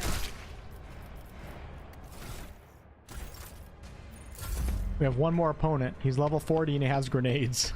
Shit. And I have no heals or anything. Oh man. Okay, so I gotta plan this out to where he comes around the corner, can't see my characters, and then I'm able to pop on my turn out and actually hit him. So I can't let him take a turn and actually kill my characters. So he's gonna come around. He's probably gonna move to right here, and then he's gonna throw a grenade. Where would I want to be? Oh shit, dude. Oh no, this is not good. Wonder if I should. There's no like dash in this game, at least not yet. For that, not for the characters that I have. I'm thinking I should probably go all the way to right here. Definitely got to spread out. We can't analyze or anything because he's right there. Do this. Will do. It'd be pretty crazy if I won this fight, especially. Oh shit, it's just me now. I should have foretold that. He was bleeding. Okay, here we go, folks. Here we go. I need to one-shot this jabroni here.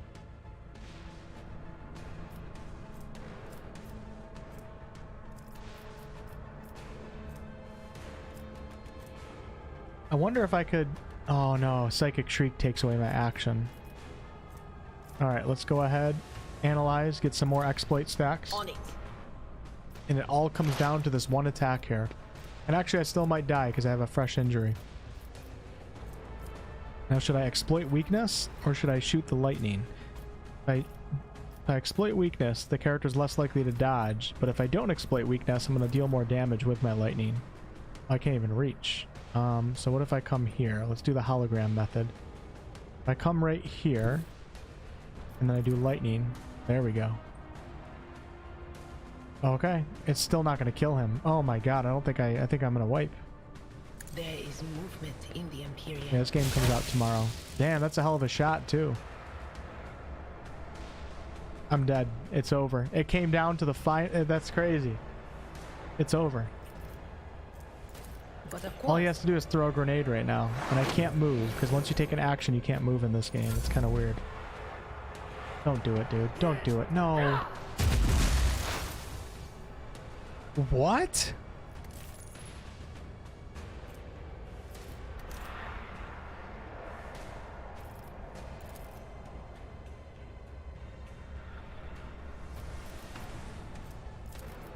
anything else?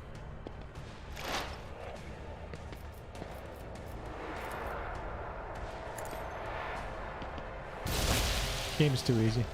Honestly, it's too easy. I'm gonna have to find a different game so I can be challenged a little bit more. Power.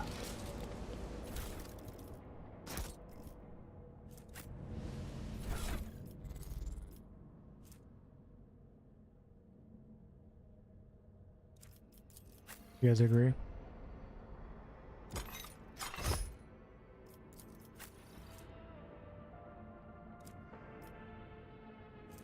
The heavy armor gives me a dodge penalty, so I don't want to put that on anybody, probably, but 25%. That's the same one. Okay, and then we got 2 daggers, 9 to 11 at knife, 6 to 8 for that. Blade shard, sniper rifle, 12 to 16. Mine's better than I have. Oh. And we got a stub revolver. Put that bad boy on. I like that chainsaw right there. That's pretty cool. Still had 1 HP. Yeah, definitely. It's too easy. Sometimes games are just easy.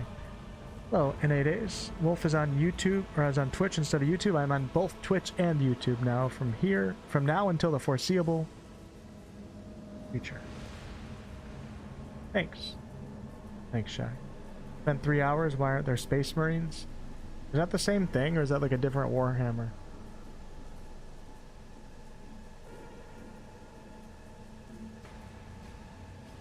Okay. I can't believe I survived that. What should I do right now? Like, how do I get HP back? I think I'd have to go back to my ship. We're gonna hit F5.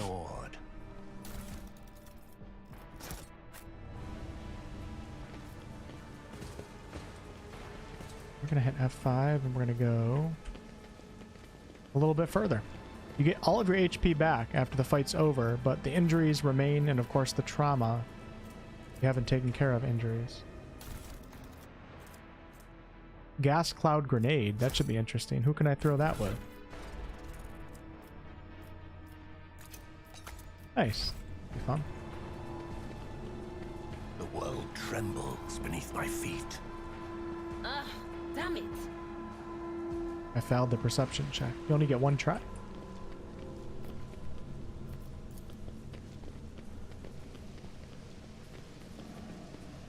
Intriguing. Idira, is there something you wish to tell me about? Namely, the mess in the wardroom last week. Ugh, stop blaming me every time one of the officers flies off the handle, old man.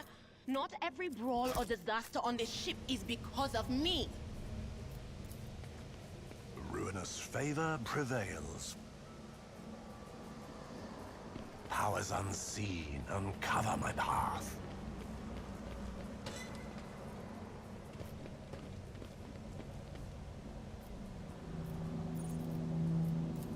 I'm gonna do tech use even though it's lower because I don't want to waste a demolition charge.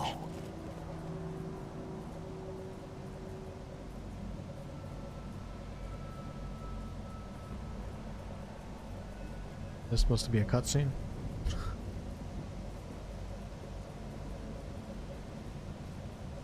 Not the most exciting one ever, is it? Oh, I take it back. Holy crap. Prisoner, thank the throne. Normal looking faces. We thought we were going to die here with these nutters. The old man with a gap-toothed smile drops his weapon and holds out his hand. Hating gesture. Well, this is a welcome change. Talking before shooting. Give me a reason not to execute you on the spot. Here's the deal. We're honest, quiet inmates. We didn't want to riot, but, well, sitting it out wasn't really an option either. The warden's lapdogs made short work of those who refused to join in the festivities, so we had to, you know, play along. But that's all it was, play. We never meant no offense to Governor Medina, nor to the lawful authority of House Winterscale. Give us a chance, eh? Abelard says, repentant, honest, heretic. How novel. Very well, I'll spare you. Oh, that's great to hear, your nobleness. If you're ever on Footfall Station, there's a district there, the Shadow Quarters. It's called that because it's located behind the statue of our holiest emperor. I've known folks who called it something else, and also on account of it being behind the statue. Don't repeat their mistakes, I tell you.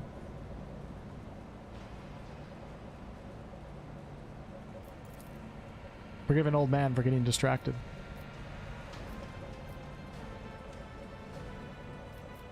Ooh. What the hell. You may go. That is unwise, Lord Captain. Most unwise.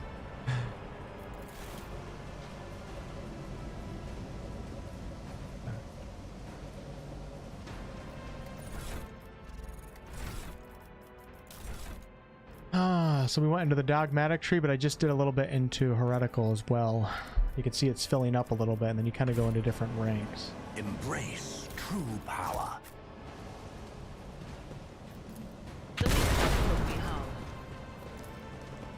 Do you see that?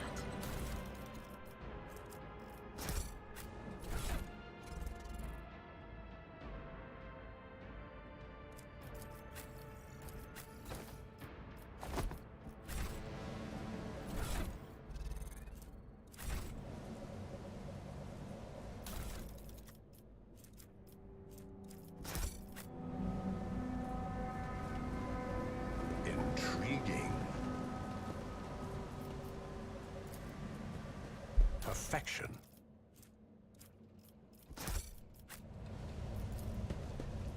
This was like a little side quest area or something. I think I'm...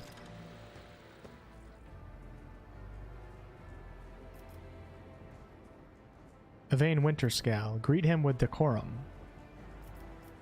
Nod curtly. We can dispense with the formalities. There are more important matters at present. You are a man of action, I see. Let us discuss the matter at hand. You are here to end the riot, are you not? Indeed, it's a personal matter.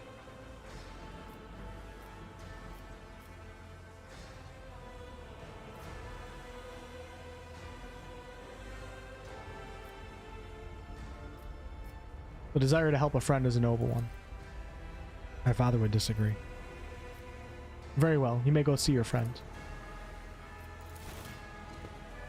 I'm feeling kind of nice today.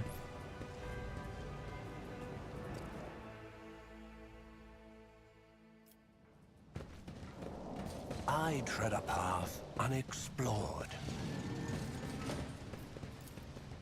A bitter taste of defeat.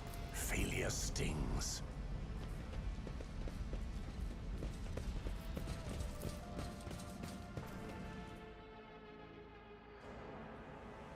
Powers unseen uncover my path.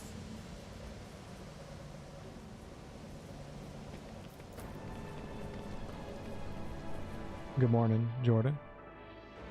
40k Space Marines for sure. Okay, okay. I like the artwork. The world trembles beneath my feet.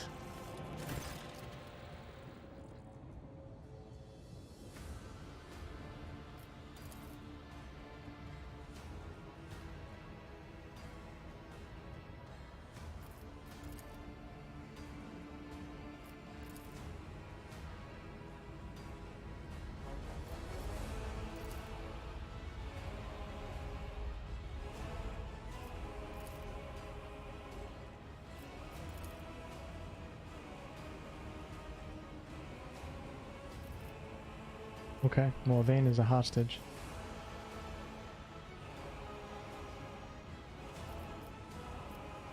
Let's attack. Time for words has passed. The absurdity of your struggle amuses me. Give me strength.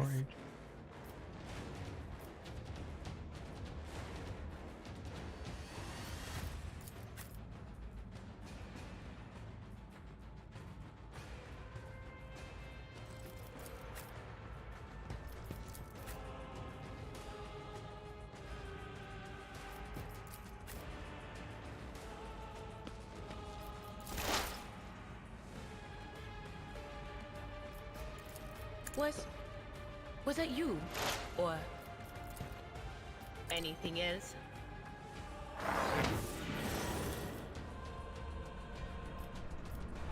Really now? On it.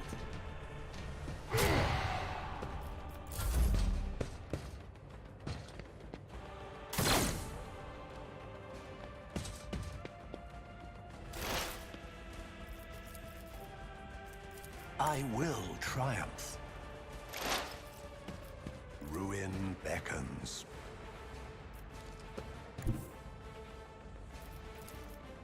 I will triumph.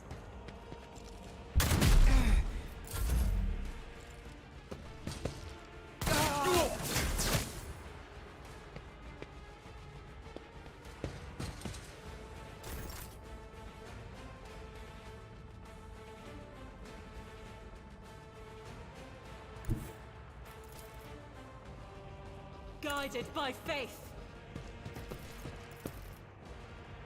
As the Emperor commands, I act.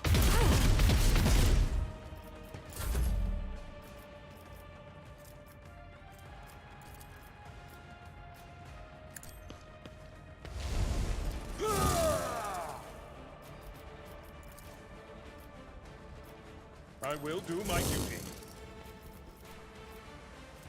It will be done. Victory is imminent.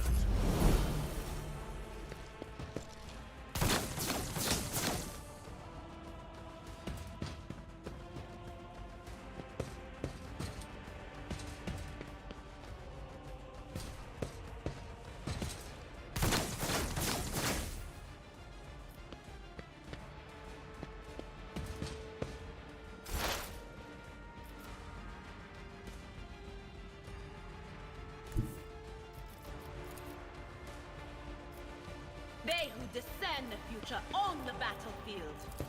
Anything else?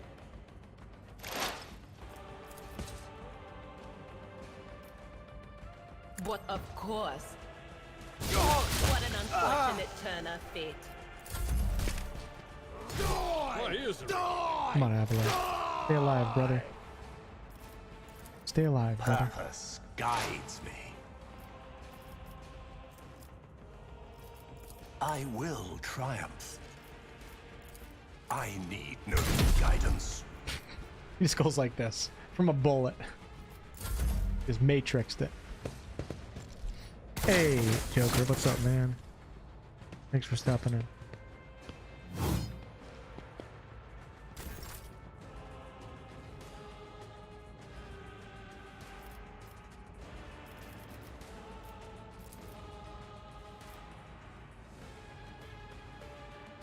I don't think I can just take a shot from back here.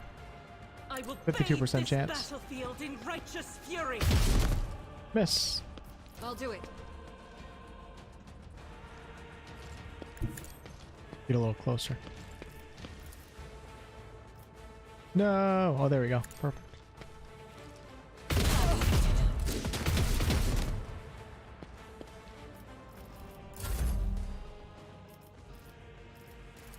At your back and forth.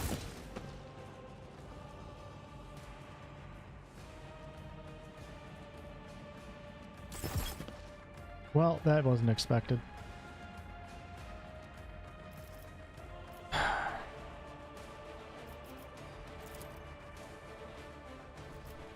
It will be done.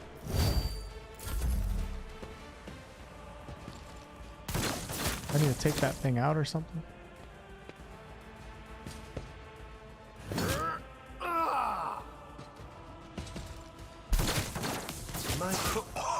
The Blessed One won't fall. There's one Space Marine that can join your crew. Oh yeah, I remember seeing him in the... There's a picture of him on the wallpaper for this game. I remember that. I think this triggers an opportunity attack. Is that what it's telling me?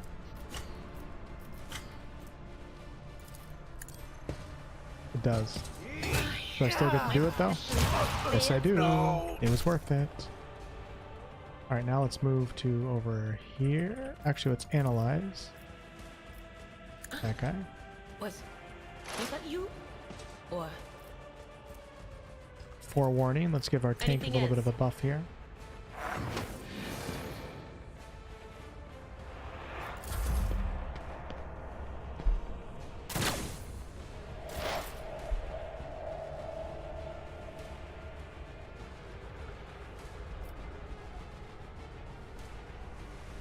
Wolf is almost dead.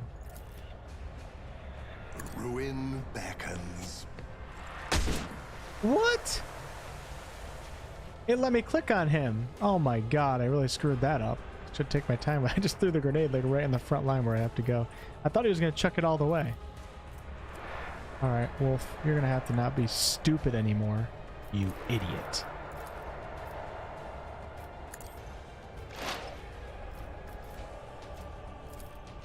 I will triumph.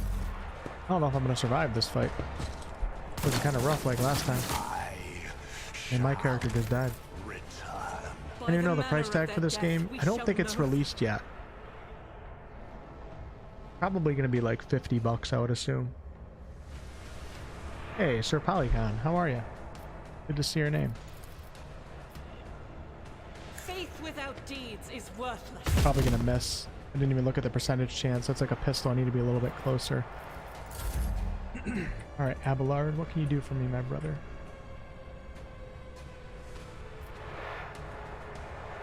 Put it right here. And then we're gonna endure. Really need some med kits. Probably shouldn't have come to this island. Oh, I can also charge to get a little bit closer. Is there any protection over here, though? Oh my god, I can charge that? What the hell? At your beck and call.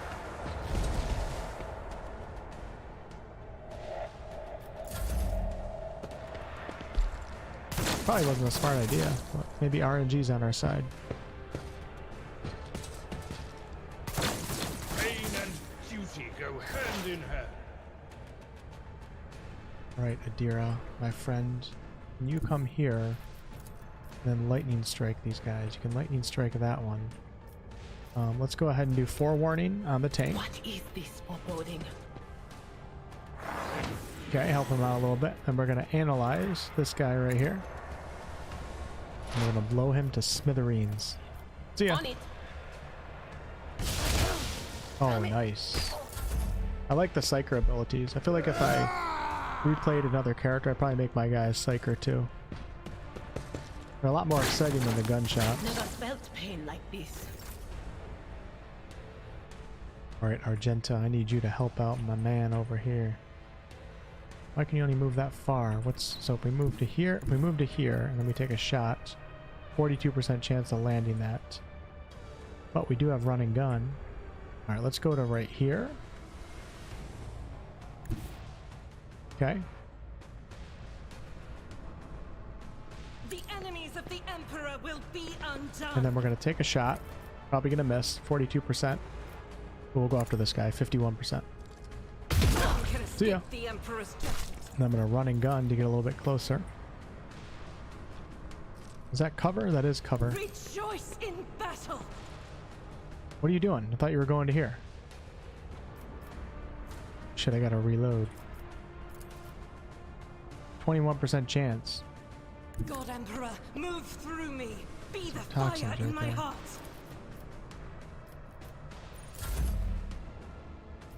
Indeed.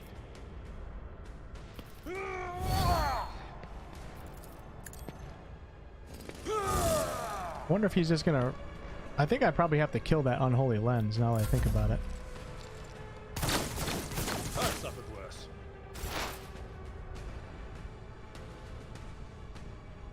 Cover me. I'm gonna send a deer over there. All my characters are so low HP. I like how you can analyze enemies from very, very, very far away. But of course.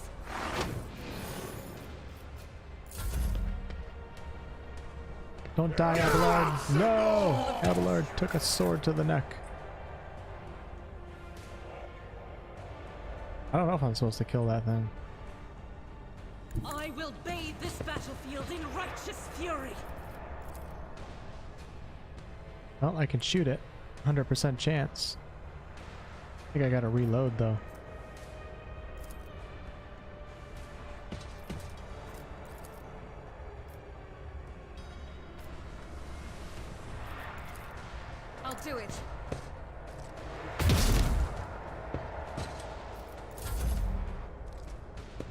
Like when I kill him again, he's gonna respawn. You guys know what I'm saying? There is movement in the Empyrean.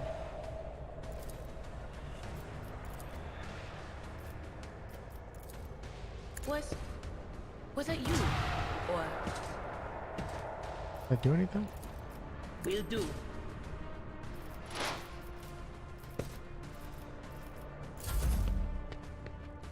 Two v two.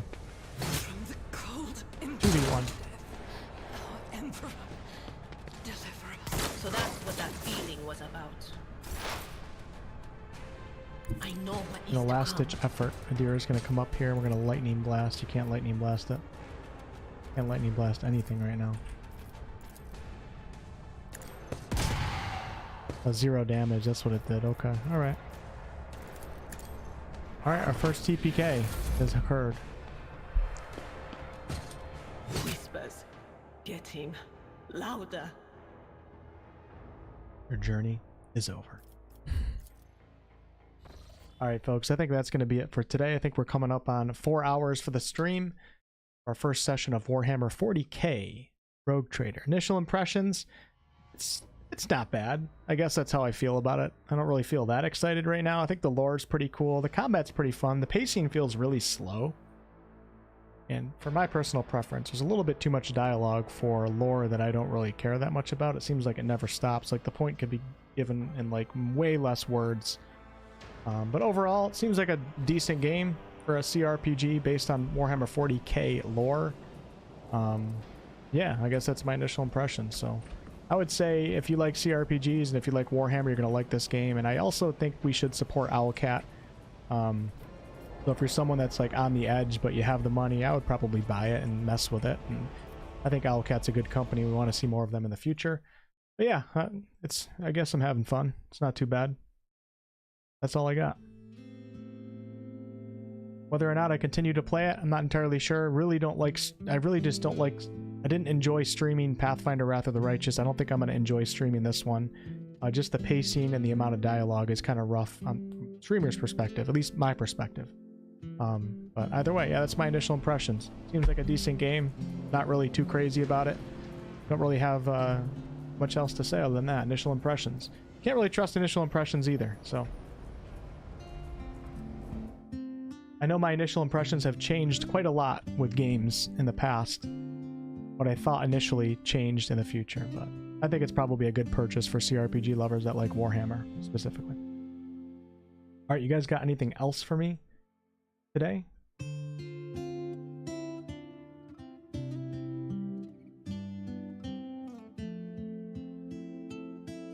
Thank you, Shy. I wish this was Pathfinder 3. I would have been a lot more excited. But the Warhammer, you know what? I will say, this has gotten me a lot more interested in Warhammer 40k lore. There's a lot more to it than I expected. And I like the idea of the warp and all these different factions and the rogue trader stuff. I think that's pretty cool. So I'll be interested in more Warhammer stuff in the future for sure. The combat system's a little, it's like, I'm having fun in the combat, but it's weird. Like the whole like take your action and move thing. Like this comes from the tabletop, so it's not Owlcat's choice, but definitely feels different from 5th edition. That's for sure.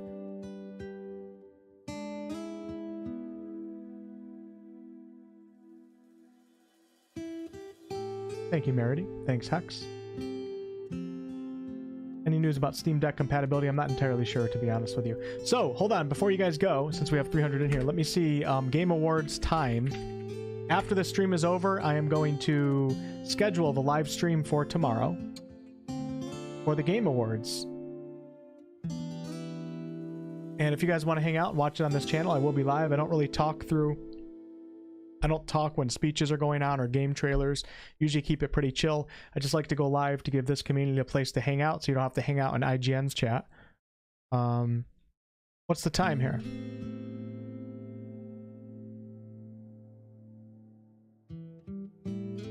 Why wouldn't you just show the time on the main page of the...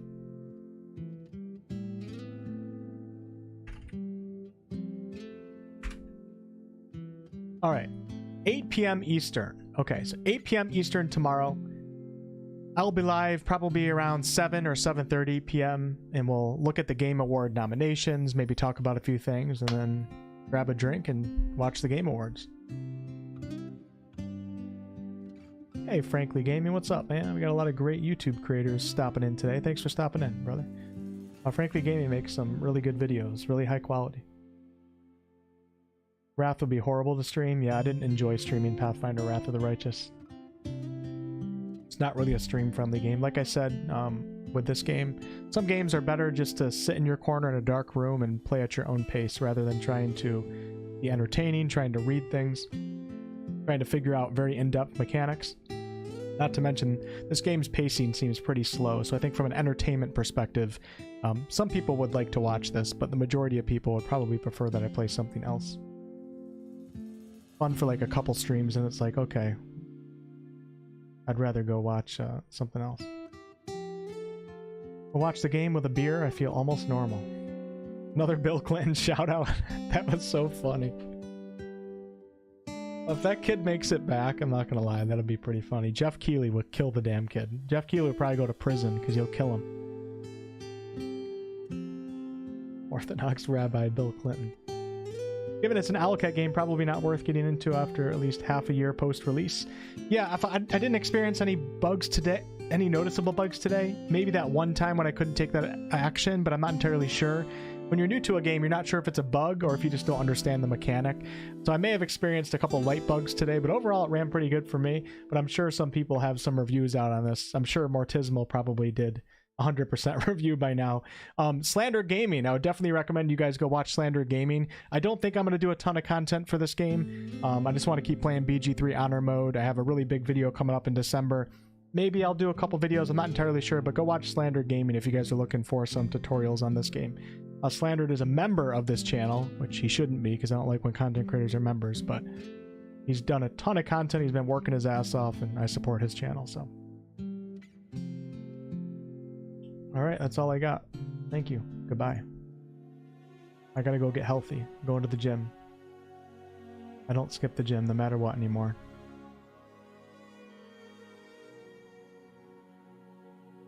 Is there a time zone breakdown? I don't know.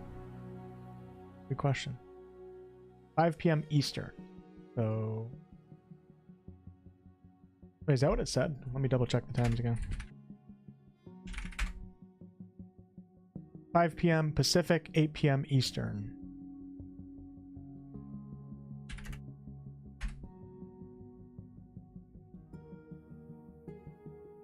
Wow, Europeans, you guys got screwed. Holy crap. You might be able to watch it if you're in Western Europe. I figured they would have gone earlier than that. Right? Like 6 p.m.? I guess the biggest watcher base must be USA, American. And the time like kind of works for Europe, but it doesn't really. That's pretty late. It's gonna be like 1 p.m. in England when it goes on. Or 1 a.m., excuse me. Thanks, Merity.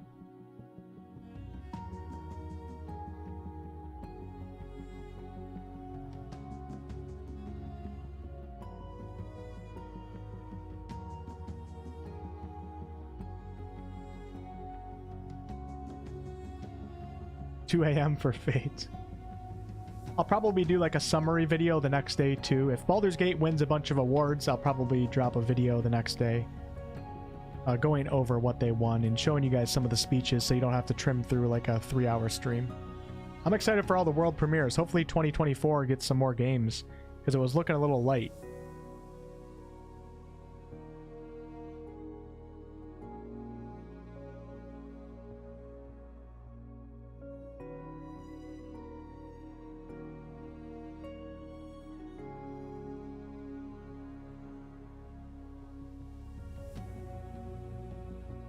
Coming back tonight? No, I won't be back on tonight.